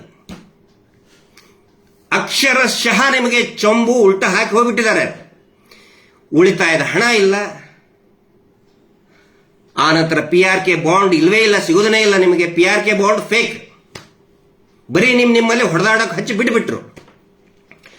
ಇವರು ಹೇಳ್ತಾರಲ್ಲ, ನಿಮ್ಗೆ ಏನು ಆಧಾರ ಅಂದ್ರೆ ಏನಂತಾರಪ್ಪ ಅದಕ್ಕೆ, ಶ್ಯೂರಿಟಿ ಇಲ್ದೇನೆ, ಯಾವುದೇ ದಾಖಲೆ ಇಲ್ಲದೇನೆ ನಿಮಗೆ ನಾವು ಸಾಲ ಕೊಟ್ಟಿಲ್ವಾ ನಿಮಗೆ ಅಂತ ಕೇಳ್ತಾರೆ. ಆದ್ರೆ ಇಲ್ಲಿ ಶ್ಯೂರಿಟಿ, 2 ಶ್ಯೂರಿಟಿ ತಗೊಂಡಿದ್ದಾರೆ ನಿಮ್ ಕಡೆಯಿಂದ. ನೆನಪಿಟ್ಕೊಳ್ಳಿ, ಯಾವತ್ತಿಗೂ ನೆನಪಿಟ್ಕೊಳ್ಳಿ. ಯಾವಾಗ ನಿಮ್ಮ ಮನೆಗೆ ಬಂದು ಕೇಳ್ತಾರಲ್ಲ, ಶ್ಯೂರಿಟಿ ಇಲ್ಲದೆ ಕೊಟ್ಬಿಟ್ಟಿವಿ ಅಂತ ಹೇಳಿ, 2 ಪ್ರಮುಖ ಶ್ಯೂರಿಟಿಗಳನ್ನ ನಿಮ್ಮಿಂದ ತಗೊಂಡಿದ್ದಾರೆ. ಆ ಹೆಣ್ಮಕ್ಳಿಗೆ ಹೇಳ್ತಾ ಇದ್ದೇನೆ, ಅಕ್ಕಂಗೇರಿಗೆ ನಾನು ಹೇಳ್ತಾ ಇದ್ದೀನಿ. ಎರಡು ಪ್ರಮುಖ ಶ್ಯೂರಿಟಿಗಳು ಯಾವುದು ಅಂತ ಹೇಳಿದ್ರೆ, ಒಂದನೇದ್ದು ಮಾನ, ಎರಡನೇದ್ದು ಜೀವ. ಅವು ಬಹಳ ಪ್ರಮುಖ ಶ್ಯೂರಿಟಿಗಳು. ಈ ತಂಬು ಕೊಟ್ಟೆ ಅಂತಾರಲ್ಲ, ಏನು ಅದರ ಹಿಂದಿರುವಂತ ಗುಟ್ಟು ಏನು ಅಂತ ಹೇಳಿದ್ರೆ, ಒಬ್ರು ಇನ್ನೊಬ್ಬರಿಗೆ ತಂಬು ಕೊಟ್ರೆ ಒಬ್ರು ಇನ್ನೊಬ್ಬರ ಜೊತೆ ಜಗಳ ಮಾಡಬೇಕು. ಅಕ್ಕಪಕ್ಕದ ಮನೆಯವರಿಗೆ ಹೋಗಿ ಜಗಳ ಮಾಡಬೇಕು. ಸ್ವತಃ ಅಕ್ಕ ತಂಗಿಯರೇ ಜಗಳ ಮಾಡಿದ್ದಾರೆ, ಗೊತ್ತಾ ನಿಮಗೆ? ಗಂಡ ಹೆಂಡತಿಯರು ಜಗಳ ಮಾಡಿದ್ದಾರೆ. ತಂಬು ಕೊಡುವುದಂದ್ರೆ ಇದು ಶ್ಯೂರಿಟಿ. ಅಂದ್ರೆ ಯಾಕೆ ಹೆದರ್ತಾರೆ, ಯಾಕೆ ಕಟ್ತಾರೆ ವಾರ? ಎಲ್ರಿಗೂ ಗೊತ್ತಿದೆ ಇದು ನಿಯಮ ಬಾಹಿರ ಅಂದ್ರೂ ಕೂಡ ವಾರ ಕಟ್ತಾರೆ. ಯಾಕಂತ ಹೇಳಿದ್ರೆ ನಿಮ್ಮ ಮಾನವನ್ನ ಅಡವಾಗಿ ಇಟ್ಕೊಂಡಿದ್ದಾರೆ. ಮಾನಕ್ಕೆ ಹೆದರ್ತಾರೆ, ಮಾನ ಮರ್ಯಾದೆಗೆ ಹೆದರ್ತಾರೆ. ಮನೆ ಮುಂದೆ ಬಂದು ಅಯ್ಯೋ 5-10 ಜನ ನಿಂತ್ಕೊಂಡು ಬಿಡ್ತಾರೆ, ಭಯ ಬೀಳ್ತಾರೆ. ಗ್ರಾಮಸ್ಥರು ಮುಗ್ಧರು ಮರ್ಯಾದೆಗೆ ಹಂಚ್ಕೋತಾರೆ. ಅದನ್ನ ಅಡ ಇಟ್ಕೊಂಡಿದ್ದಾರೆ. ತಂಬು ಅಂದ್ರೆ ನಿಮ್ಮ ಮರ್ಯಾದೆಯನ್ನ ಅಡ ಇಟ್ಕೊಂಡಿದ್ದಾರೆ. ಅದಕ್ಕೆ ನಾನು ಹೇಳೋದು, ತಂಬು ಕೊಟ್ಟವರಿಗೆ ಚಂಬು ಕೊಟ್ಟಿದ್ದಾರೆ ಧರ್ಮಸ್ಥಳದ ದಣಿಗಳು. ಇದು ಒಂದನೇದ್ದು. ಎರಡನೇದ್ದು ಏನ್ ಅಡ ಇಟ್ಕೊಂಡಿದ್ದಾರೆ ಅಂತ ಹೇಳಿದ್ರೆ, ನಿಮ್ಮ ಜೀವನೇ ಒತ್ತೆ ಇಟ್ಕೊಂಡಿದ್ದಾರೆ. PRK ಬಾಂಡ್ ಏನು, ಜೀವನ್ ಮಧುರ ಏನು, ಇನ್ಶೂರೆನ್ಸ್ ಇಲ್ಲ ಹೇಳ್ತಾರಲ್ಲ ಏನು, ಅದೇನಾದ್ರೂ ನಿಮ್ಮ ಮನೆಯಲ್ಲಿ ಐತೆ ಅದು ಬಾಂಡು? ಇಲ್ಲ, ಇವರು ಆಫೀಸಲ್ಲಿದೆ. ಅದರಲ್ಲಿ ಪಾರ್ಟಿ ಯಾರು ಗೊತ್ತಾ? ಫಸ್ಟ್ ಕ್ಲೇಮ್ ಮಾಡುವಂತ ಪಾರ್ಟಿ ಗ್ರೂಪ್ ಮಾಸ್ಟರ್ ಅಂತ ಇರ್ತಾರೆ. ಗ್ರೂಪ್ ಇನ್ಶೂರೆನ್ಸ್ ಗ್ರೂಪ್ ಮಾಸ್ಟರ್ ಇರ್ತಾರೆ. ಗ್ರೂಪ್ ಮಾಸ್ಟರ್ ಯಾರು ಅದರಲ್ಲಿ? SKDRDP ಅಂತ ಬರೆದಿದ್ದಾರೆ. ನಿಮ್ಮ ಗ್ರೂಪಿನ ಸದಸ್ಯರು ಗ್ರೂಪಿನ ಅಧ್ಯಕ್ಷರು ಅಲ್ಲ, ಸಂಘದ ಅಧ್ಯಕ್ಷರು ಅಲ್ಲ. ಅದಕ್ಕೆ ಹೇಳ್ತಾರೆ ಅವರು ಪ್ರತಿ ಸರಿ, ನೀನ್ ದುಡ್ಡು ಕಟ್ಟಲಿಲ್ಲ ಅಂದ್ರೆ ಸಾಯಿ, ನೀನ್ ಸತ್ತು ಹೋಗು ಅಂತ. ಯಾಕೆ ಹೇಳ್ತಾರೆ ಹೇಳಿ? ಸತ್ರೆ ಅವ್ರು ಕ್ಲೇಮ್ ಮಾಡ್ಕೋತಾರೆ. ನೋಡಿ, ಸಾಯೋದನ್ನ ಯಾರು ಕಾಯ್ತಾರೆ ಹೇಳಿ? ಸತ್ರೆ ಯಾರಿಗೆ ಅನುಕೂಲ ಆಗ್ತದೆ ಹೇಳಿ? ಮೇಲ್ಗಡೆ ಏನು ಸುತ್ತಿರ್ತಾವ, ಹಾರಾಡ್ತಿರ್ತಾವ ಹದ್ದುಗಳು. ಇವ್ರು ಹದ್ದಿನ ಥರ ಸತ್ತ ತಕ್ಷಣನೇ ಅರ್ಕೆ ಬರ್ತಾರೆ. ಇವರು ಸತ್ತ ಮೊದಲೇ ಜನನೇ ಬಂದು ನಿಂತ್ಕೋತಾರೆ. ಹದ್ದುಗಳು ಇವರು. ಇನ್ನೊಂದು ನರಿಗಳು. ನೀವು ಹೆಣ ಬಿತ್ತು ಏನಾದ್ರ ಬಿತ್ತು ಸತ್ತಿದ್ರೆ ಫಸ್ಟ್ ನರಿಗಳು ಬರ್ತಾವ ತಿನ್ನಕ್ಕೆ. ಇವರು ನೀವು ಸಾಯೋದನ್ನೇ ಕಾಯ್ತಾ ಇದ್ದಾರೆ. ಅದಕ್ಕೆ ನಾನು ಹೇಳೋದು, ಇವರು ಸೇವಾ ಪ್ರತಿನಿಧಿಗಳು ಅಲ್ಲ, ಇವರು ಸಾವಿನ ಪ್ರತಿನಿಧಿಗಳು. ಸುಲಿಗೆ ಮಾಡಿ ಮಾಡಿ ನಿಮ್ಮನ್ನ ಸಾಯೋ ತನಕನೂ ಕೂಡ ಸುಲಿಗೆ ಮಾಡ್ತಾರೆ. ಸಾವಿನ ಪ್ರತಿನಿಧಿಗಳು. ಒಬ್ಬೇ ಒಬ್ಬರ ಮಾತಲ್ಲಿ, ಒಬ್ಬೇ ಒಬ್ಬರ ನಡೆ ನುಡಿಯಲ್ಲಿ ಸೇವೆಯ ಭಾವನೆ ನೀವು ನೋಡಿದೀರಾ? ಒಬ್ಬ ಸೇವೆ ಮಾಡತಕ್ಕಂತಹ ಗುಣ, ಮನಸ್ಸು, ಹೃದಯ ಅವ್ರಿಗಿದೆಯಾ? ಖಂಡಿತ ಇಲ್ಲ. ನೀನ್ ಸಾಯಿ. ಹಿಂಗಾಗಿ ಆ ತಂಗಿರಿಗೆ ಹೇಳ್ತಾ ಇದ್ದೀನಿ, ನಾನು ತಂಬು ಕೊಟ್ಟನೆ, ನೀನ್ ಕಟ್ಟೆ ನನಗೆ ಸಮಸ್ಯೆ ಆಗುತ್ತೆ. ಇನ್ನೊಂದು ಹೇಳ್ತಾ ಇದ್ದಾರೆ, ಅಯ್ಯೋ ನೀವು ಕಟ್ಟಲಿಲ್ಲ ಅಂದ್ರೆ ಸಮಸ್ಯೆ ಆಗ್ಬಿಡ್ತದ್ರಿ, ನೀವು ಕಟ್ಟಬೇಕ್ರಿ. ಯೋಜನಾಧಿಕಾರಿ ಕುತ್ಕೊಂಡು ಫೋನಲ್ಲಿ ಹೇಳ್ತಿರ್ತಾನೆ, ಹೆಂಗಪ್ಪ ಸಮಸ್ಯೆ ಆಗುತ್ತೆ ನಿನ್ ಮುಸುಡಿಗೆ? ಇಲ್ಲ, ಕೆಟ್ಟ ಹೆಸರು ಬಂದ್ಬಿಡ್ತದೆ. ಕಟ್ಟಿದ್ರೆ ಕೆಟ್ಟ ಹೆಸರು ಬರ್ತದೆ, ಕಟ್ಟಲಿಲ್ಲ ಅಂತ ಹೇಳಿದ್ರೆ ಹೆಮ್ಮೆ ಪಡ್ತಾರೆ. ಅದನ್ನ ನೆನ್ಪಿಟ್ಕೊಳ್ಳಿ. ಸ್ವತಂತ್ರರಾಗ್ತೀರಿ ನೀವು. ನಾನು ಸಂಘದ ಸದಸ್ಯರಿಗೆ ಹೇಳ್ತೇನೆ, ನೀವು ಕಟ್ಟಲಿಲ್ಲ ಅಂತ ಹೇಳಿದ್ರೆ ನಿಮ್ಮ ಊರಿಗೆ ನೀವು ಒಬ್ಬ ಹೆಮ್ಮೆ ಆಗ್ತೀರಿ. ಯಾರ್ಯಾರು ಈ ಹೋರಾಟದಲ್ಲಿ ಇವತ್ತು ಅನೇಕ ಗ್ರಾಮಗಳಲ್ಲಿ ಇವತ್ತು ಯುವಕರು ಎದ್ದು ಬರ್ತಾ ಇದ್ದಾರೆ, ಪ್ರಜ್ಞಾವಂತರು ಎದ್ದು ಬರ್ತಾ ಇದ್ದಾರೆ, ಅವ್ರಿಗೆಲ್ಲ ಒಂದನ್ನು ಮಾತು ಹೇಳೋದಕ್ಕೆ ಇಚ್ಛಾ ಪಡ್ತೇನೆ. ನೀವು ಯಾರು ಇದನ್ನ ನಿಲ್ಲಿಸ್ತೀರಿ, ನೀವು ಒಬ್ಬ ನಿಜವಾದ ಲೀಡರ್ಗಳಾಗ್ತೀರಿ, ನೀವು ನಿಜವಾದ ನಾಯಕರಾಗ್ತೀರಿ. ನೀವು ಇವ್ರು ಕೆಲವೊಂದಿಷ್ಟು ಪಂಚಾಯತಿ ಅವ್ರಿಗೆ ಇವರಿಗೆ ಸೇರಿಸಿ ದುಡ್ಡು ಕಟ್ಟ್ರಿ ಅಂತ, ದುಡ್ಡು ಕಟ್ಟೋರು ನಾಯಕ ಆಗೋದಿಲ್ಲ, ಅವನು ವಿಲನ್ ಆಗ್ತಾನೆ. ಯಾರು ನಿಲ್ಲಿಸ್ತಾರೆ ಅವನು ನಿಜವಾದ ನಾಯಕ ಆಗ್ತಾನೆ, ಸರಿಯಾದ ಮಾರ್ಗದರ್ಶನ ಮಾಡ್ತಾನೆ, ಅವನು ನಾಯಕ ಆಗ್ತಾನೆ. ಹಿಂಗಾಗಿ ದುಡ್ಡು ಕಟ್ಟದೆ ಹೋದ್ರೆ ಕೆಟ್ಟ ಹೆಸರು ಬರುವುದಿಲ್ಲ, ಒಳ್ಳೆ ಹೆಸರು ಬರ್ತದೆ. ಅದು ಎಲ್ಲರಿಗೂ ಕೂಡ ಗೊತ್ತಿರಲಿಲ್ಲ. ಎರಡನೇದ್ದು ಸಿವಿಲ್ ಬಗ್ಗೆ ಮಾತಾಡ್ತಾರೆ. ಎಷ್ಟು ಸುಳ್ಳು ಹಬ್ಬಿಸ್ತಾ ಇದ್ದಾರೆ ಅಂತ ಹೇಳಿದ್ರೆ, ಸಿಬಿಲ್ ನೀವು ಕಟ್ಟಲಿಲ್ಲ ಅಂತ ಹೇಳಿದ್ರೆ ನಿಮ್ ಸಿಬಿಲ್ ಸ್ಕೋರ್ ಕಟ್ ಆಗ್ತದೆ ಅಂತ ಹೇಳಿ. ವೆರಿ ಸಿಂಪಲ್ ಪ್ರಶ್ನೆ ನಾನು ಕೇಳ್ತಾ ಇದ್ದೀನಿ. ಹೌದಪ್ಪ, ನೀವು ಹೇಳ್ತೀರಲ್ಲ ದುಡ್ಡು ಕಟ್ಟಲಿಲ್ಲ ಅಂತ ಹೇಳಿದ್ರೆ ಸಿಬಿಲ್ ಸ್ಕೋರ್ ಕಡಿಮೆ ಆಗ್ತದೆ ಅಂತ ಹೇಳಿ.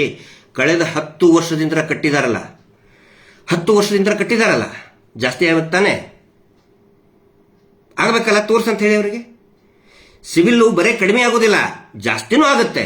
ಕರೆಕ್ಟ್ ಆಗಿ ನೀವು ತಿಂಗಳ ಕಟ್ತಾ ಹೋದ್ರೆ, ಅಥವಾ ಎವ್ರಿ 3 ಮಂತ್ಸ್ ಕಟ್ತಾ ಹೋದ್ರೆ, ಬ್ಯಾಂಕಿಂಗ್ ನಿಯಮದ ಪ್ರಕಾರ ಕಟ್ತಾ ಹೋದ್ರೆ ಸಿಬಿಲ್ ಸ್ಕೋರ್ ಜಾಸ್ತಿ ಆಗುತ್ತೆ. ತೋರ್ಸಂತ ಹೇಳಿ ಅವನಿಗೆ ಯಾವನು ಹೇಳ್ತಾ ಇದ್ದಾನಲ್ಲ ಫೋನಲ್ಲಿ ಕುತ್ಕೊಂಡು, ನಿಮ್ದು ಸಿವಿಲ್ ಸ್ಕೋರ್ ಕಟ್ ಆಗ್ತದ್ರಿ ಅಂತ ಹೇಳ್ತಾನಲ್ಲ, ಅವನಿಗೆ ಆ ಮುಟ್ಟಾಳ ಮೂರ್ಖ ಲೋಫರನ್ ಕೇಳಿ, ಮಗನೇ ಲೋಫರ್ ಬಾಯ್ಲಿ, ನಾನು 10 ವರ್ಷದಿಂದ ಕಟ್ಟಿದ್ದೇನೆ, 5 ವರ್ಷದಿಂದ ನಿರಂತರವಾಗಿ ಕಟ್ಟಿದ್ದೇನೆ, ವಾರ ಕಟ್ಟಿದ್ದೇನೆ. ಮಗನೇ ಲೋಫರ್, ತೋರ್ಸು ಜಾಸ್ತಿ ಎಲ್ಲಿ ಆಯ್ತು ನಂದು ತೋರಿಸುವಂತ. ಸಿಬಿಲ್ ಬರೀ ಕಡಿಮೆ ಆಗುದಿಲ್ಲ, ಕಟ್ಟಿದ್ರೆ ಜಾಸ್ತಿ ಆಗುತ್ತೆ. ಏನು ಸಿಬಿಲ್ ಅಂತ ಹೇಳಿದ್ರೆ ಇದು credit information bureau India limited, ಅದು ಒಂದು ಕಂಪನಿ.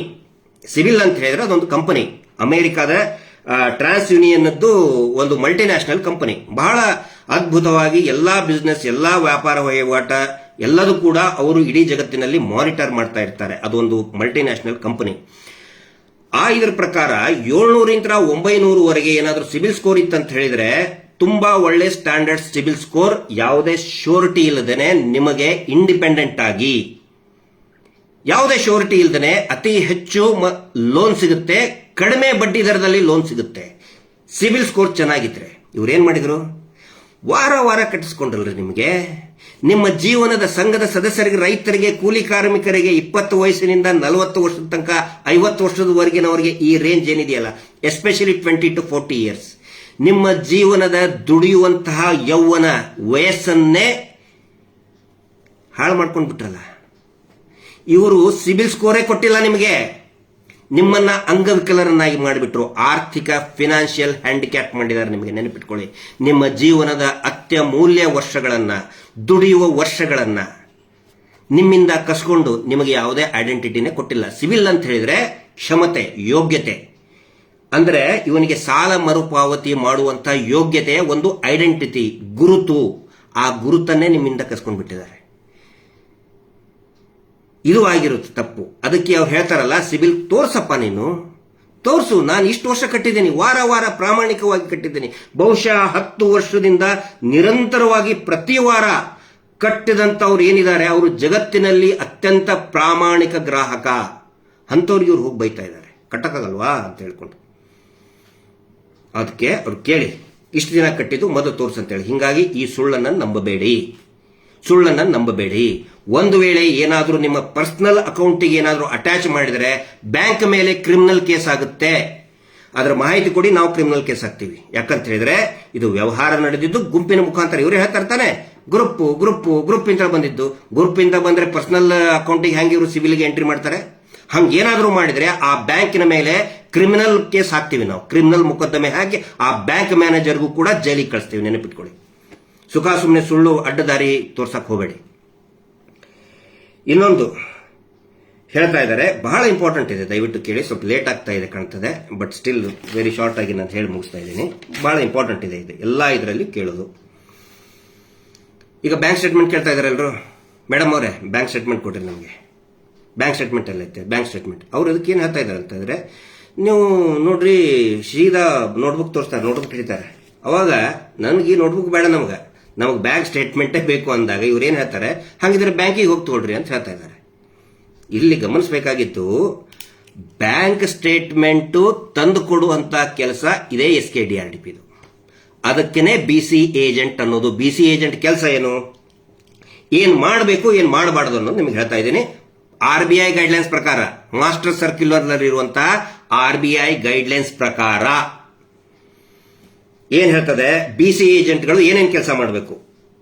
ಫಸ್ಟ್ ಅಕೌಂಟ್ ಓಪನ್ ಮಾಡಿಸ್ಕೊಡ್ಬೇಕು ಸಂಘದವರಿಗೆ ಅಥವಾ ಇಂಡಿವಿಜುವಲ್ಗಳಿಗೆ. Account open ಮಾಡಿಸ್ಕೊಡ್ಬೇಕು ಒಂದನೇದ್ದು. ಎರಡನೇದ್ದು ಅವ್ರಿಗೆ ಪಾಸ್ಬುಕ್ ಕೊಡಬೇಕು, ಬ್ಯಾಂಕಿನ ಪಾಸ್ಬುಕ್ ಕೊಡಬೇಕು. ಮೂರನೇದು ಬ್ಯಾಂಕಿನ ಸ್ಟೇಟ್ಮೆಂಟ್ ತಂದು ಕೊಡಬೇಕು, ಅವ್ರ ಮನೆಗೆ ತಂದು ಕೊಡಬೇಕು ಅವ್ರಿಗೆ. ಅಥವಾ ಗ್ರಾಮದಲ್ಲಿ ಒಂದು ಪಾಯಿಂಟ್ ಇರ್ತದಲ್ಲ, ಆ ಪಾಯಿಂಟಿಗೆ ಬ್ಯಾಂಕಿನ ಸ್ಟೇಟ್ಮೆಂಟ್ ತಂದು ಕೊಡಬೇಕು. ಇವ್ರದ್ದು ಈ ಎಣ್ಣೆ ಚೀಟಿ, ಸೋಡಾ ಚೀಟಿ ಅಲ್ಲ, SKDRDP ಸೋಡಾ ಚೀಟಿ ಅವು ಅಲ್ಲ, ಬ್ಯಾಂಕಿನ ಸ್ಟೇಟ್ಮೆಂಟೇ ತಂದು ಕೊಡಬೇಕು ಅನ್ನೋದು BC ಏಜೆಂಟ್. ಇವ್ರು ಹೇಳ್ತಾರಲ್ಲ, BC trust, BC agent, BC bank business correspondence ಅಥವಾ BF ಬಿಸ್ನೆಸ್ ಫೆಸಿಲಿಟೇಟರ್ಸ್ ಕೆಲಸನೇ ಇವು. ಸ್ಟೇಟ್ಮೆಂಟ್ ತಂದು ಕೊಡೋದೇ ಕೆಲಸ. ಆ ನಂತರ ಸಿಬಿಲ್ ಸ್ಕೋರ್ ಇನ್ಕ್ರೀಸ್ ಮಾಡಿಸಬೇಕು, ಅದು ಕೂಡ ಅವ್ರ ಕೆಲಸ. ಅದನ್ನ ಹೇಳಬೇಕು ಅವರಿಗೆ, ಅದರ ಬಗ್ಗೆ ನಾಲೆಜ್ ಕೊಡಬೇಕು. ಅವ್ರು ಮಾಡ್ತಾ ಇಲ್ಲ. ATM ಕಾರ್ಡ್ಗಳನ್ನ ಕೊಡಬೇಕು ಮತ್ತು ಕ್ರೆಡಿಟ್ ಕಾರ್ಡ್ಗಳನ್ನ ಕೊಡಿಸಬೇಕು. ಇವರು ಯಾರಿಗೂ ಕೂಡ ಕ್ರೆಡಿಟ್ ಕಾರ್ಡ್ ಕೊಡಿಸಿಲ್ಲ ರೀ, ಬ್ಯಾಂಕಿಂದ ಯಾರಿಗೂ ಕೊಡಿಸಿಲ್ಲ. ಕ್ರೆಡಿಟ್ ಕಾರ್ಡ್ ಯಾರಿಗೂ ಕೊಡಿಸೇ ಇಲ್ಲ ಇವರು. ಕೇಳಿ, ನೀವು ಒಬ್ಬರಿಗಾದ್ರೂ ಕ್ರೆಡಿಟ್ ಕಾರ್ಡ್ ಕೊಡಿಸಿದ್ರೇನೋ ಅಂತ ಹೇಳ್ಕೊಂಡು. ಕೊಡಿಸುವುದಿಲ್ಲ ಅವರು. ಕೊಡಿಸಿದ್ರೆ ಏನಾಗುತ್ತೆ, ಆಟೋಮೆಟಿಕ್ ಸಿಬಿಲ್ ಸ್ಕೋರ್ ಇನ್ಕ್ರೀಸ್ ಆಗುತ್ತೆ. ಕ್ರೆಡಿಟ್ ಕಾರ್ಡ್ ಅಥವಾ ATM ಯೂಸ್ ಮಾಡಿದ್ರೆ. ಕ್ಯಾಶ್ ಕೊಟ್ರಿಗೆ ಆಗುದಿಲ್ಲ. ಇವ್ರು ಹೇಳ್ತಾರಲ್ಲ, ನಿಂದು ಸಿವಿಲ್ ಕಡಿಮೆ ಆಗ್ತದೆ. ಕ್ಯಾಶ್ ಕೊಟ್ರೆ ಹೆಂಗ್ರಿ ಎಂಟ್ರಿ ಆಗ್ತದೆ? ಅಷ್ಟು ನಾಲೆಜ್ ಇಲ್ವಾ? ಕ್ಯಾಶ್ ಕೊಟ್ರೆ ಹೆಂಗಿ ಎಲ್ಲಿ ಎಂಟ್ರಿ ಆಗ್ತದೆ? ಅದು ಯಾರಿಗಾದ್ರೂ ಗೊತ್ತಾ? ನೀವು ಕೊಟ್ಟಂತ ದುಡ್ಡು ಯಾವ ಅಕೌಂಟಿಗೆ ಹೋಗಿದೆ ಅಂತ ಹೇಳಿ ಇದುವರೆಗೂ ಯಾರಿಗೂ ಗೊತ್ತೇ ಇಲ್ಲ. ಗೊತ್ತಿಲ್ಲ ಯಾರಿಗೂ. ಇವು BC ಏಜೆಂಟ್ ಮಾಡಬೇಕಾಗಿರ್ತಕ್ಕಂತಹ ಪ್ರಮುಖ, ಇನ್ನೂ ಸಾಕಷ್ಟಿದೆ, ದೊಡ್ಡ ಲಿಸ್ಟ್ ಇದೆ, ಟೈಮ್ ಸಾಕಾಗೋದಿಲ್ಲ, ಬೇರೆ ಸೆಷನ್ ಅಲ್ಲಿ ಹೇಳ್ತೀನಿ. ಅಕೌಂಟ್ ಓಪನ್ ಮಾಡಿಸೋದು, ಪಾಸ್ಬುಕ್ ಕೊಡಿಸೋದು, ಸ್ಟೇಟ್ಮೆಂಟ್ ಕೊಡಿಸೋದು, ಸಿಬಿಲ್, ATM ಮತ್ತೆ ಕ್ರೆಡಿಟ್ ಕಾರ್ಡ್ ಕೊಡಿಸೋದು, ಇದು ಮಾಡಬೇಕಾದಂತು. ಯಾವ್ದನ್ನ ಮಾಡಬಾರದು, ಇವ್ರು ಇದನ್ನ ಯಾವುದು ಮಾಡಲ್ಲ. ಇವ್ರು ಮಾಡಿದ್ರಾ? ಇಲ್ಲ. ಇವ್ರು ಹೇಳ್ತಾರೆ ನಮ್ BC ಟ್ರಸ್ಟ್ ಮಾಡಬೇಕಾಗಿರೋ ಕೆಲಸನೇ ಇದು. ಆದ್ರೆ ಯಾವ್ದನ್ನ ಮಾಡಬಾರದು ಅಂತಂತ ಹೇಳಿದ್ರೆ, ಕಲೆಕ್ಷನ್ ಇವರೇ ಹೋಗಿ ಕಲೆಕ್ಷನ್ ಮಾಡುವಂಗಿಲ್ಲ, ಮನೆ ಮನೆಗೆ ಹೋಗಿ ಕಲೆಕ್ಷನ್ ಮಾಡುವಂಗಿಲ್ಲ. ಆನಂತರ ಸೇವಿಂಗ್, ಉಳಿತಾಯ ಹಣ ಇವರಾಗೆ ಇಂಡಿಪೆಂಡೆಂಟ್ ಆಗಿ ಇನ್ವೆಸ್ಟ್ಮೆಂಟ್ ಮಾಡಿಸ್ಕೊಳ್ಳೋದಿಲ್ಲ, ಅವರ ಅಧಿಕಾರ ಇಲ್ಲವೇ ಇಲ್ಲ. ಆದ್ರೆ ಪ್ರತಿಯೊಬ್ಬರ ಕಡೆ ಇಂತನೂ ಕೂಡ 10 ರೂಪಾಯಿ 20 ರೂಪಾಯಿ ಕಳೆದ 15-16 ವರ್ಷದಿಂದ ಉಳಿತಾಯ ಹಣ ತಗೊಳ್ತಾ, 15-16 ಅಷ್ಟ ಅಲ್ಲ, 1996 ಇಂದ 28 ವರ್ಷ ಆಯ್ತು, 28-29 ವರ್ಷ ಆಯ್ತು. ಉಳಿತಾಯ ಹಣ ಕಾನೂನು ಬಾಹಿರ, ಅದನ್ನ ಮಾಡ್ತಾ ಇದ್ದಾರೆ ಅವರು. ಆನಂತರ ವಾರ ಕಲೆಕ್ಟ್ ಮಾಡಲೇಬಾರದು ಅಂತ ಹೇಳ್ತಾರೆ, ವಾರ ಕಲೆಕ್ಟ್ ಮಾಡ್ತಾ ಇದ್ದಾರೆ. ಯಾವ್ದು ಮಾಡಬಾರದು ಅಂತ ಹೇಳ್ತಾರೆ ಅದನ್ನೇ RBI ಏನು ಮಾಡಬಾರದು BC ಟ್ರಸ್ಟ್ ಏಜೆಂಟ್ನವರು ಅದನ್ನೇ ಮಾಡ್ತಾ ಇದ್ದಾರೆ ಅವರು. ಆನಂತರ ಪ್ರಾಡಕ್ಟ್ಗಳನ್ನ, ಫಾರ್ ಎಕ್ಸಾಂಪಲ್, ಅದನ್ನ ಇಟ್ಕೊಂಡು ನೀವು ಏನೇನೋ ಪ್ರಾಡಕ್ಟ್ ಮಾರೋದು, ಅದನ್ನ ಮಾಡಿದೆ. LIC ನೋಡಿ, 20 ಲಕ್ಷದವರೆಗೆ ನಿಮಗೆ ಯಾವ ಶ್ಯೂರಿಟಿನೇ ಇಲ್ಲ, ಇವ್ರು ಮಾಡ್ಕೋತಾ ಇದ್ದಾರೆ. ಇವೆಲ್ಲ ಪ್ರೊಡಕ್ಟಿವ್. ಒಂದು ತಿಳ್ಕೊಳ್ಳಿ, ಈ PRK LIC ಅವಶ್ಯಕತೆನೇ ಇಲ್ಲ. ಯಾಕೆ ಹೇಳಿ? ಮೈಕ್ರೋ ಬಚತ್ ನಾಟ್ ಎಟ್ ಆಲ್ ರಿಕ್ವೈರ್ಡ್. ಯಾಕೆ ಹೇಳಿ? ಏನು ಉಳಿತಾಯ ಹಣ ಮೊದಲೇ ಕಟ್ಬಿಟ್ಟಿದ್ದೀರಿ ನೀವು. ಎರಡೆರಡು ಉಳಿತಾಯ ಯಾಕೆ ತಗೋತಾ ಇದಾರೆ ಅವರು? ಪ್ರತಿ ವಾರ ತಗೊಂಡಿದಾರಲ್ಲ ನಿಮ್ಮ ಹತ್ರ, ಅದೇ ಬಚತ್, ಅದೇ ಉಳಿತಾಯ ಹಣ. ಆ ಉಳಿತಾಯದ ಹಣನೇ ಮೇಲೇನೆ ಲೋನ್ ಕೊಡಬೇಕಾಗಿತ್ತು ಅವರು. ಉಳಿಕಿದ್ದು ಇದೇನಿದಾವಲ್ಲ, ಇವೆಲ್ಲ ದಲಾಲಿ ದಂಧೆ. ಇವರು ನಿಮ್ಮನ್ನ ಗಿರಾಕಿ, ಈ ಎಂಟೈರ್ ಇವೇನ ಸಂಘ ಹೇಳಿದ್ನಲ್ಲ, ಇವೆಲ್ಲ ಇದೊಂದು ಮಾರ್ಕೆಟ್ ತರ ಮಾಡಿದ್ದಾರೆ. ನಿಮ್ಮನ್ನ ಗಿರಾಕಿಗಳ ತರ ಯೂಸ್ ಮಾಡ್ತಾ ಇದ್ದಾರೆ. ಮಾರುಕಟ್ಟೆ ಸಂತೆಗೆ ಗಿರಾಕಿಗಳು ಹೋದಾಗ ಅವ್ರಿಗೊಂದು ಆಪ್ಷನ್ ಇರ್ತದೆ, ಒಳ್ಳೇದಿದ್ರೆ ತಗೋಬಹುದು, ಕೆಟ್ಟದಿದ್ರೆ ಬೇಡ ಅಂತ ಹೇಳ್ಬೋದು. ರೇಟ್ ಜಾಸ್ತಿ ಇದ್ರೆ ಬೇಡಪ್ಪ ಅಂತ ಹೇಳ್ತಾರೆ. ಆದ್ರೆ ನಿಮ್ಮನ್ನ ಕಡ್ಡಾಯವಾಗಿ ಖರೀದಿ ಮಾಡಲೇಬೇಕು ಅನ್ನುವಂತಹ ಗಿರಾಕಿಗಳನ್ನ ನಿಮ್ಮನ್ನ ಆ ರೀತಿ ಮಾಡಿಬಿಟ್ಟಿದ್ದಾರೆ. ಇದು ಅರ್ಥ ಮಾಡ್ಕೊಳ್ಳಿ. ಇಲ್ಲಿ ಬ್ಯಾಂಕಿಗೆ ಹೋಗಿ ಅಂತ ಇದ್ದಾರೆ, ಹೋಗಿ ಸ್ಟೇಟ್ಮೆಂಟ್ ತಗೊಳ್ಬಿಡ್ರಿ ಅಂತ ಹೇಳಿ, ಅದಕ್ಕೆ ನಾನು ಈ ಪಾಯಿಂಟ್ಸ್ ಅನ್ನು ಹೇಳಿದೆ. ಆನಂತರ ಈ ಏನೋ ಈ ಸೇವಿಂಗ್ಸು ಅದನ್ನ ಕಲೆಕ್ಟ್ ಮಾಡಬಾರದು ಅಂತದೆ. ಇದನ್ನ ಯಾವುದನ್ನ ಮಾಡಬಾರದು ಅಂತ ಹೇಳ್ತಾ ಇದ್ದಾರೆ BC ಏಜೆಂಟ್ಗಳು, ಅದನ್ನೇ ಮಾಡ್ತಾ ಇದ್ದಾರೆ. ಯಾವ್ದು ಮಾಡಬೇಕು ಅದನ್ನ ಮಾಡ್ತಾನೆ ಇಲ್ಲ. ಆನಂತರ ಇನ್ನೂ ಇಂಪಾರ್ಟೆಂಟ್ ಒಂದು ಇದನ್ನ ನಿಮ್ಗೆ ಹೇಳ್ತಾ ಇದ್ದೇನೆ.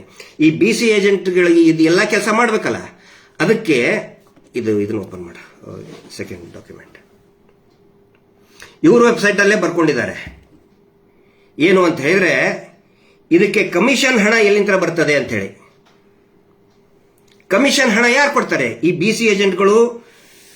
ನಿಮಗೆ ಈ SKDRDPದವರು ದುಡ್ಡು ವಸೂಲಿ ಮಾಡ್ತಾರೆ 5%. ಆಕ್ಚುಲಿ ನಿಮ್ಮ ಕಡೆ ಅಂತ ವಸೂಲಿ ಮಾಡುವಂಗಿಲ್ಲ, ಅದನ್ನ ನಿಮ್ಮ ಮೇಲೆ ಹಾಕುವಂಗಿಲ್ಲ. ಅದನ್ನ ಬ್ಯಾಂಕ್ನವ್ರು ಕೊಡ್ಬೇಕು ಅವರಿಗೆ. ಇದು ಅವ್ರ ವೆಬ್ಸೈಟ್ ಅಲ್ಲೇ ಹಾಕೊಂಡಿದ್ದಾರೆ. ವೆಬ್ಸೈಟ್ ನಲ್ಲಿ ಕರೆಕ್ಟ್ ಆಗಿ ಹಾಕೋತಾರೆ ಅವ್ರು. ಯಾಕೆ ಹೇಳಿ? ಬ್ಯಾಂಕ್ಗಳ ನೋಡ್ತಾರೆ, ಅಧಿಕಾರಿಗಳು ನೋಡ್ತಾರೆ, ಪ್ರಜ್ಞಾವಂತರು ನೋಡ್ತಾರೆ ವೆಬ್ಸೈಟ್ಗಳನ್ನ. ಪಾಪ ಕೂಲಿ ನಾಲಿ ಮಾಡೋರು ವೆಬ್ಸೈಟ್ ನೋಡಕ್ಕಾಗ್ತದ? ಅದಕ್ಕೆ ಇವರು ಏನ್ ಹಾಕೊಂಡಿದ್ದಾರೆ ಅದರದೇ ಸ್ಕ್ರೀನ್ ಶಾಟ್ ಇದು, ನೀವು ಕೂಡ ನೋಡಬಹುದು. Bank rate of interest.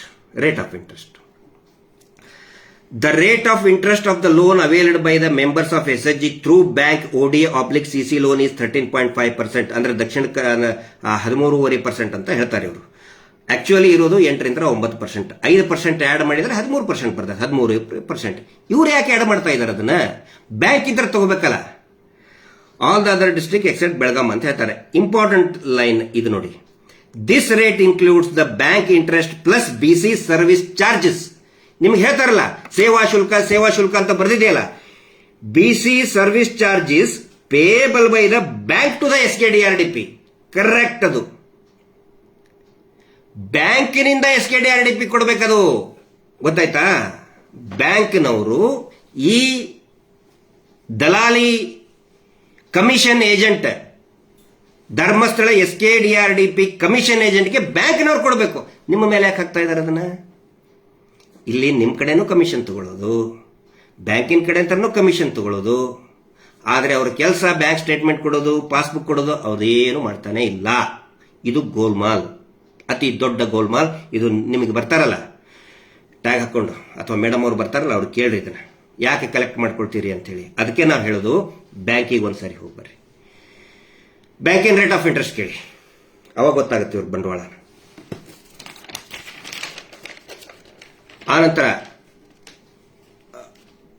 ಈ PRK ಬಗ್ಗೆ ಅದು ಕೂಡ ಚರ್ಚೆಗೆ ಬರ್ತಾ ಇದೆ. PRK ಬಾಂಡು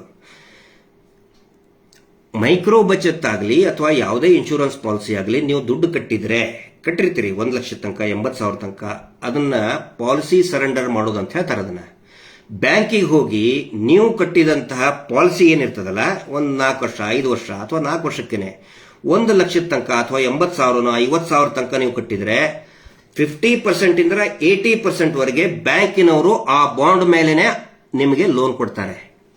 ಎನಿ ಬ್ಯಾಂಕ್ ನೀವು ಕಟ್ಟಿದ್ದನ್ನ ನೀವು ಯಾವುದೇ ಬ್ಯಾಂಕಿಗೆ ತಗೊಂಡು ಹೋಗ್ರಿ. ಆದ್ರೆ SKDRDP ಅಂತ ಜನರೇಟ್ ಆದಂತಹ ಯಾವುದೇ ಬಾಂಡ್ಗಳನ್ನ ಯಾವುದೇ ಬ್ಯಾಂಕ್ನವರು ಅಕ್ಸೆಪ್ಟ್ ಮಾಡ್ಕೊಳ್ತಾ ಇಲ್ಲ. ನಾವು ಕೇಳಿದೀವಿ ಇದನ್ನ, ಸುಮಾರು ಜನ ಹೋಗಿ ಕೇಳಿದ್ದಾರೆ. ನೀವು ಧರ್ಮಸ್ಥಳ ಸಂಘದವರಾದ್ರೆ SKDRDP ಅಂತ ತಗೊಂಡು ಬಂದಿದ್ರೆ ನಿಮ್ದು ವ್ಯಾಲಿಡ್ ಇಲ್ಲ ಅಂತ ಮುಖಕ್ಕೆ ಹೊಡೆದಂಗೆ ಹೇಳ್ತಾ ಇದ್ದಾರೆ. ಹೆಣ್ಮಕ್ಳು ಕೇಳ್ತಾ ಇದಾರಲ್ಲ PRK ಬಾಂಡ್, ಪಾಪ ಅವ್ರಿಗೆ ಗೊತ್ತಿರೋದಿಲ್ಲ, ಅವ್ರಿಗೋಸ್ಕರ ನಾನು ಹೇಳ್ತಾ ಇದ್ದೀನಿ ಇದನ್ನ. ಏನು ವ್ಯಾಲಿಡಿಟಿ ಇಲ್ಲ, ಎಲ್ಲ ಫೇಕ್ ಅವು, ಚೊಂಬು. ನೀವು ತಂಬು ಕೊಟ್ರಿ, ದಣಿಗಳು ಚೊಂಬಿಟ್ರಿ ನಿಮಗೆ. ಅದಕ್ಕೆ ಹೇಳ್ತಾ ಇದ್ದೀನಿ, ತಂಬು ಕೊಟ್ಟ ಮಹಿಳೆಯರಿಗೆ, ತಂಬು ಕೊಟ್ಟ ಮಹಿಳಾ ಮಣಿಗಳಿಗೆ ಚೊಂಬು ಕೊಟ್ಟರು ಧರ್ಮಸ್ಥಳದ ದಣಿಗಳು. ಇದೇ ರೀತಿ ಆರೋಗ್ಯ ಸುರಕ್ಷಾ ಅಂತ ಹೇಳ್ತಾರೆ, ಯಾವ ಆಸ್ಪತ್ರೆಯಲ್ಲೂ ಇಲ್ಲ. ಒಂದು 8 ದಿನದ ಹಿಂದೆ SDMಗೆ ಹೋಗಿದ್ರು, ಇವ್ರದೇ ಕೊಟ್ಟಂತ ಆರೋಗ್ಯ ಸುರಕ್ಷಾ ಕಿಟ್, ಆರೋಗ್ಯ ಸುರಕ್ಷಾ ಕಾರ್ಡ್ ಐತಲ್ಲ ಏನೋದು, ಆಯುಷ್ ಏನೋ ತಗೊಳ್ಳಲ್ಲ ಅಂತ ಹೇಳಿದ್ರು. ಇವರದೇ ಹಾಸ್ಪಿಟಲ್ನಲ್ಲಿ ಇದೇ ಸಂಘದವರೇ, ಇದೇ SKDRDPದವರೇ, ಇದೇ ದಣಿಗಳದ್ದೇ ಹಾಸ್ಪಿಟಲ್ ಅದು SDM, ಇದೇ ದಣಿಗಳದ್ದೇ ಕೊಟ್ಟಂತಹ ಆರೋಗ್ಯ ಏನು ಕಾರ್ಡ್ ಇದೆಯಲ್ಲ ವರ್ಕ್ ಆಗ್ತಾ ಇಲ್ಲ. ಇದು ಗೊತ್ತಿರಲಿ. ಚೊಂಬು, ತಂಬು ಕೊಟ್ರಿ, ಚೊಂಬಿಟ್ರು ನಿಮಗೆ. ಆನಂತರ ಅನೇಕ ಜನ ಪ್ರಜ್ಞಾವಂತರು ಇದನ್ನು ಕೇಳ್ತಾ ಇದ್ದಾರೆ. ಏನಂತ ಹೇಳಿದ್ರೆ, ಸರ್ ಈಗ ಸರ್ಕಾರ ಸುಗ್ರೀವಾಜ್ಞೆ ಮಾಡ್ತು, ಸಿದ್ದರಾಮಯ್ಯನವರು ಒಳ್ಳೆ ಕೆಲಸ ಮಾಡಿದ್ರು, ತುಂಬಾ ಅಪ್ರಿಷಿಯೇಷನ್ ಬರ್ತಾ ಇದೆ. ಆದ್ರೆ ಸರ್ಕಾರ ಹೇಳಬೇಕಲ್ಲ ಯಾವ್ದು ಲೈಸೆನ್ಸ್ ಐತೆ ಯಾವ್ದು ಇಲ್ಲ RBI ಲೈಸೆನ್ಸ್ ಅಂತ. ಅದಕ್ಕೆ ಒಂದು ಕ್ಲಾರಿಫಿಕೇಶನ್ ಏನಂತ ಹೇಳಿದ್ರೆ, ಸರ್ಕಾರ ಹೇಳಕ್ ಬರೋದಿಲ್ಲ RBI ಲೈಸೆನ್ಸ್ ಯಾವ್ದಕ್ಕೈತೆ ಯಾವ್ದಕ್ಕಿಲ್ಲ ಅಂತ ಹೇಳಿದ್ರೆ ಅದು ಅಥಾರಿಟಿ ಅಲ್ಲ. ರಾಜ್ಯ ಸರ್ಕಾರ ಆಗಲಿ ಕೇಂದ್ರ ಸರ್ಕಾರ ಆಗಲಿ ಉತ್ತರ ಕೊಡುವಂತಹ ಅಧಿಕಾರ ರಾಜ್ಯ ಸರ್ಕಾರಕ್ಕಿಲ್ಲ. ಉತ್ತರ ಯಾರು ಕೊಡಬೇಕು? ಸ್ವತಃ RBIನೇ ಕೊಡಬೇಕು. RBIನೇ ಹೇಳಿದೆ, ತೋರಿಸಿದ್ದೀನಿ ಇನ್ನೊಂದು, RBIನೇ ಹೇಳಿದೆ, ಕೇಳದಂತ ಮಾಹಿತಿ ಹಕ್ಕಿಗೆ ಅಧಿಕೃತವಾದಂತ RBI ಸೀಲ್ ಇರೋದು. ಇದನ್ನು ಕೂಡ ನಾವು ಹಾಕಿದೀವಿ, ಸುಮಾರು ನಮ್ಮ ಯೂಟ್ಯೂಬ್ಗಳಲ್ಲಿ ಬಂದಿದೆ, ನಾವು ಕೂಡ ನಾನು ಇದರಲ್ಲಿ ಹಾಕಿದ್ದೀನಿ. ಇದರಲ್ಲಿ this organisation Shri Kshetra Dharmasthala rural development SKDRDP allowed to provide loans to self help ಗ್ರೂಪ್ಗಳಿಗೆ ಲೋನ್ ಕೊಡುವಂತಹ ಅಧಿಕಾರ ಹೊಂದಿದೆಯಾ, ಅದಕ್ಕೆ ಲೈಸೆನ್ಸ್ ಇದೆಯಾ ಅಂತ ಕೇಳಿದ್ದಾರೆ. ಅದಕ್ಕೆ ಇನ್ಫಾರ್ಮೇಶನ್ ಈಸ್ ನಾಟ್ ಅವೈಲೇಬಲ್. ಸ್ವತಃ RBI ಹೇಳಿದೆ. RBI ಸೀಲ್ ಪ್ರತಿಯೊಂದು ಇದೆ. ಇದೇನು ಫೇಕ್ ಅಲ್ಲ, ಇವ್ರ ಹಂಗೆ ಬೋರೈತ ಬಡವ ಅಂತ ಫೇಕ್ ಅಲ್ಲ. RBIನ ಯಾರು ಫೇಕ್ ಮಾಡೋಕ್ಕಾಗಲ್ಲ, ಮಾಡಿದ್ರೆ ಒಳಗಡೆ ಹೋಗ್ತಾರೆ ಅವರು. ಇದು ವಾಸ್ತವ ಪರಿಸ್ಥಿತಿ. ಹಿಂಗಾಗಿ ಹೇಳಿಬಿಟ್ಟಿದಾರಲ್ಲ, ಇದರಲ್ಲಿ ಸುಗ್ರೀವಾಜ್ಞೆಯಲ್ಲಿ ಹೇಳಿಬಿಟ್ಟಿದಾರಲ್ಲ, ಯಾರ್ದು ಲೈಸೆನ್ಸ್ ಇಲ್ಲ ಅವ್ರದ್ದು ಮನ್ನಾ ಆಗಿದೆ ಅಂತ ಹೇಳಿ. ಹಿಂಗಾಗಿ ಏನು 1,15,000 ಜನ, 1,15,000 ಸಂಘಗಳು, ಆ ಸಂಘದಲ್ಲಿ ಇದ್ದಂತ 10 ಲಕ್ಷ ಜನ ಅವರಿಗೆ ಬುದ್ಧಿವಂತರು ಅಂತ ಯಾಕೆ ಹೇಳ್ತಾ ಇದ್ದೀನಿ, ನಿಲ್ಸಿದಾರಲ್ಲ ಅವ್ರು ಬುದ್ಧಿವಂತರು ಯಾಕಂತ ಹೇಳಿದ್ರೆ, ಪ್ರಸಾದ ಅದು ಮಂಜುನಾಥ ಸ್ವಾಮಿಯ ಪ್ರಸಾದ ಇಲ್ಲ ಅನ್ಲಿಲ್ಲ ಅವರು. ಇವ್ರು ಹೇಳ್ತಾರಲ್ಲ ನಾವು ಅಭಿವೃದ್ಧಿ ಮಾಡ್ತೀವಿ, ಅಭಿವೃದ್ಧಿ ಅಂತಾನೆ ತಗೊಂಡ್ಬಿಡ್ರಿ ನೀವು. ಪಾಪ ಅವ್ರು ಅಭಿವೃದ್ಧಿ ಮಾಡ್ತಾ ಇದಾರಲ್ಲ, ನಿಮ್ಮ ಮನೆ ಅಭಿವೃದ್ಧಿಗೆ ಅಂತ ಕೊಟ್ಬಿಡ್ರಿ. ಯಾಕಂದ್ರೆ ಹೆಸರು ಏನಾದ್ರದ್ದು ಅಭಿವೃದ್ಧಿ ಸಂಸ್ಥೆ ಅಂತ ಇಟ್ಕೊಂಡಿದ್ದಾರೆ. ನಿಮ್ದು ಅಭಿವೃದ್ಧಿ ಮಾಡುತ್ತೇವೆ ಅಂತ ಹೇಳಿ ಪ್ರಸಾದ ಕೊಟ್ಟಿದ್ದಾರೆ. ಅದು ಯಾರ ಮುಖಾಂತರ? ಸಿದ್ದರಾಮಯ್ಯನವ್ರ ಮುಖಾಂತರ. ಇವ್ರು ಹೇಳಿದ್ರಲ್ಲ ಫ್ರೀ ಬಸ್ ಮಾಡಿದ ಕೂಡಲೇ, ಮುಂಚೆ ಸಿದ್ದರಾಮಯ್ಯ ಅವ್ರಿಗೆ ಏನಂತ ಬೈದ್ರಿ ಇವರು, ನೀವು ಮೀನು ತಿಂದು ಬಂದಿದ್ದೀರಿ, ದೇವಸ್ಥಾನದ ಒಳಗಡೆ ನೀವು ಬರಬೇಡಿ ಅಂತ ಇದೇ ಧರ್ಮೋದ್ಯಮಿಗಳು ಇದೇ ವ್ಯಕ್ತಿ ಹೇಳಿದಂಥವ್ರು ಮುಖ್ಯಮಂತ್ರಿ ಆದ್ಮೇಲೆ ಏನು ಹೇಳಿದ್ರು, ನೀವು ಒಳ್ಳೆ ಕೆಲಸ ಮಾಡಿಬಿಟ್ರಿ, ನೀವು ಬನ್ನಿ ದೇವಸ್ಥಾನಕ್ಕೆ ಬನ್ನಿ, ಪ್ರಸಾದ ತಗೊಂಡು ಹೋಗಿ ಅಂತ. ಕರೆಕ್ಟ್, ಪ್ರಸಾದ ತಗೊಂಡು ಹೋಗಿ ಅಂತ. ಸಿದ್ದರಾಮಯ್ಯನವ್ರು ಪ್ರಸಾದ ತಗೊಂಡ್ರು. ಅದೇ ಪ್ರಸಾದವನ್ನ ಇಡೀ ರಾಜ್ಯಾದ್ಯಂತ ಕೊಡ್ತಾ ಇದ್ದಾರೆ. ಈಗ ಒಳ್ಳೆ ಕೆಲಸ ಅಲ್ಲ? ನಿಮ್ಮೆಲ್ಲರಿಗೂ ಪ್ರಸಾದ ಕೊಟ್ಟಿದ್ದಾರೆ. ಈಗ 10 ಲಕ್ಷ ಜನ ಪ್ರಸಾದ ತಗೊಂಡಿದ್ದಾರೆ. ಪ್ರಸಾದ ಯಾರಾದ್ರೂ ವಾಪಸ್ ಕೊಡಕ್ಕಾಗ್ತದ? ಅದೇ ರೀತಿ ಉಳಿದವರು ಕೂಡ ದಯವಿಟ್ಟು ಇದನ್ನ ಪ್ರಸಾದ ಅಂತ ಇಟ್ಕೊಂಡು ತಗೊಂಡ್ಬಿಡಿ ನೀವು. ಇವ್ರು ಹೇಳ್ತಾರಲ್ಲ ಪ್ರಸಾದ ಪ್ರಸಾದ ಅಂತ ಹೇಳ್ಕೊಂಡು, ನಾವು ಅಭಿವೃದ್ಧಿ ಯೋಜನೆ ಮಾಡ್ತೀವಿ, ಅಭಿವೃದ್ಧಿ ಯೋಜನೆ ಮಾಡ್ತೀವಿ. ಅಭಿವೃದ್ಧಿ ಅಂತಾನೆ ತಿಳ್ಕೊಂಡ್ರಪ್ಪ ಅದನ್ನ. ನೀವು ಲೇವಾದೇವಿ ಮಾಡ್ಬೇಕಂತ ಹೇಳಿದ್ರೆ RBI ಲೈಸೆನ್ಸ್ ತಗೋಬೇಕಾಗಿತ್ತು. ನೀವು RBI ಲೈಸೆನ್ಸ್ ಇಲ್ಲ. ಟ್ರಸ್ಟ್ ಅಂತ ಹೇಳಿದವರು ಕಂಪನಿ ಆಕ್ಟಿನ ಕೆಲಸ ನೀವು ಮಾಡೋಕ್ಕಾಗಂಗಿಲ್ಲ. ಇದು ಎಲ್ರಿಗೂ ಕೂಡ ಗೊತ್ತಿರುವಂತ ವಿಷಯ. ಕೊನೆಯದಾಗಿ ಒಂದು ಪ್ರಶ್ನೆ ಹೇಳಿ ನಾನು ಮಾತನ್ನು ಇವತ್ತಿನ ಲೈವ್ ಮುಗಿಸ್ತೀನಿ. ತುಂಬಾ ಖುಷಿ ಆಯ್ತು ಅದನ್ನು ನೋಡಿ. ನಮ್ಮ ಇದರಲ್ಲಿ ಸಂಚಾರಿ ಸ್ಟುಡಿಯೋದಲ್ಲಿ ಬಂತು ಮತ್ತು ನಮ್ಮ ರೈಟ್ ನ್ಯೂಸಲ್ಲಿ ಕೂಡ ಬಂತು. ಅಯ್ಯೋ ಹೆದರ್ಕೊಂಡು ವಿಡಿಯೋ ಮಾಡ್ಕೋಬೇಡ್ರಿ, ವಿಡಿಯೋ ಮಾಡ್ಕೋಬೇಡ್ರಿ, ವಿಡಿಯೋ ಮಾಡ್ಕೋತಾ ಇದ್ದಾಳಪ್ಪ ಆಕಿ. ಇನ್ನೊಂದು ಗದಗ್ ನಿಂತರ ಒಂದು ಕಳಿಸಿದ್ದಾರೆ. ಗದಗ್ನಲ್ಲಿ ನಮ್ಮ ಒಬ್ಬರು ನಾಗರಾಜ್ ಅಂತ ಅವರು ಮುಳುಗುಂದಿಂದ ಅವರು ಕಳಿಸಿದ್ದಾರೆ. ನೀವು ವಿಡಿಯೋ ಯಾಕೆ ಮಾಡ್ಕೋತೀರಿ, ನೀವು ವಿಡಿಯೋ ಯಾಕೆ ಮಾಡ್ಕೋತೀರಿ ಅಂತ ಕೇಳ್ತಾ ಇದ್ದಾರೆ. ಅದಕ್ಕೆ ನೀವು ಕೇಳ್ರಿ ಉಲ್ಟಾ ಅವ್ರಿಗೆ, ವಿಡಿಯೋ ಯಾಕೆ ಮಾಡ್ಕೋಬಾರ್ದು? ನಾಳೆ ಪೊಲೀಸರು ಕೇಳ್ತಾರಲ್ಲ ಸಾಕ್ಷಿ ಎಲ್ಲ ಐತೆ ಅಂತೇಳಿ, ಮತ್ತೇನು ಕೊಡಬೇಕು? ಆ ನಂತರ ಇವರು ವಿಡಿಯೋ ಮಾಡ್ಕೋಬೇಡ ಅಂತ ಯಾಕೆ ಹೇಳ್ತಾ ಇದ್ದಾರೆ? ಇವರು ನೀಟಾಗಿ ಸಾಚಾ ಇದ್ರೆ, ಇವರು ವ್ಯವಹಾರ ಸರಿ ಇದ್ರೆ ವಿಡಿಯೋ ಮಾಡ್ಕೋಬೇಡ ಅಂತ ಯಾಕೆ ಹೇಳ್ಬೇಕು? ಇವರು ವಿಡಿಯೋ ಮಾಡ್ಕೋಬೇಡ ಅಂತ ಯಾರು ಹೇಳ್ತಾರೆ ಗೊತ್ತೇನು? 2 ನಂಬರ್ ದಂಧೆ ಮಾಡೋರು, ಕಳ್ಳದ ದಂಧೆ ಮಾಡೋಂಥವ್ರು, ಈ ಮಟ್ಕ ಬರೀತಿರ್ತಾರಲ್ಲ, ಇಸ್ಪೇಟ್ ಕದ್ದು ಮುಚ್ಚಿ ಇಸ್ಪೇಟ್ ದಂಧೆ ಮಾಡ್ತಿರ್ತಾರಲ್ಲ, ಅಲ್ಲೇ ಹತ್ರ ಯಾರಾದ್ರೂ ವಿಡಿಯೋ ಹೊಡ್ಕೊಂಡೋದ್ರೆ ಬೈತಾರೆ, ನಡಿ ನಡಿ ಆ ಕಡೆ ಅಂತೇಳಿ, ಇಲ್ಲ ತರ ಎದ್ದು ಹೋಗ್ತಾರ. ಅಥವಾ ಏನಾದ್ರೆ ಈ ಸ್ಮಗ್ಲಿಂಗ್ ಮಾಡೋರು, ಲೋಡಿಂಗ್ ಅನ್ಲೋಡಿಂಗ್, ಕಳ್ಳ ಮಾಲ್ ಲೋಡಿಂಗ್ ಅನ್ಲೋಡ್ ಮಾಡ್ಬೋ, ಅಲ್ಲಿ ಯಾರಾದ್ರೂ ವಿಡಿಯೋ ತಗೊಂಡು ಹೋದ್ರೆ ಬೈದ್ ಕಳಿಸ್ತಾರೆ ಅವ್ರಿಗೆ. ಇಲ್ಲಂತಂದ್ರೆ ಅವರೇ ಹೆದರ್ಕೊಂಡು ಹೋಗ್ತಾರೆ. ಯಾಕಂದ್ರೆ ಅವ್ರು ಮಾಡ್ತಾ ಇರೋದು ಕಳ್ತನ.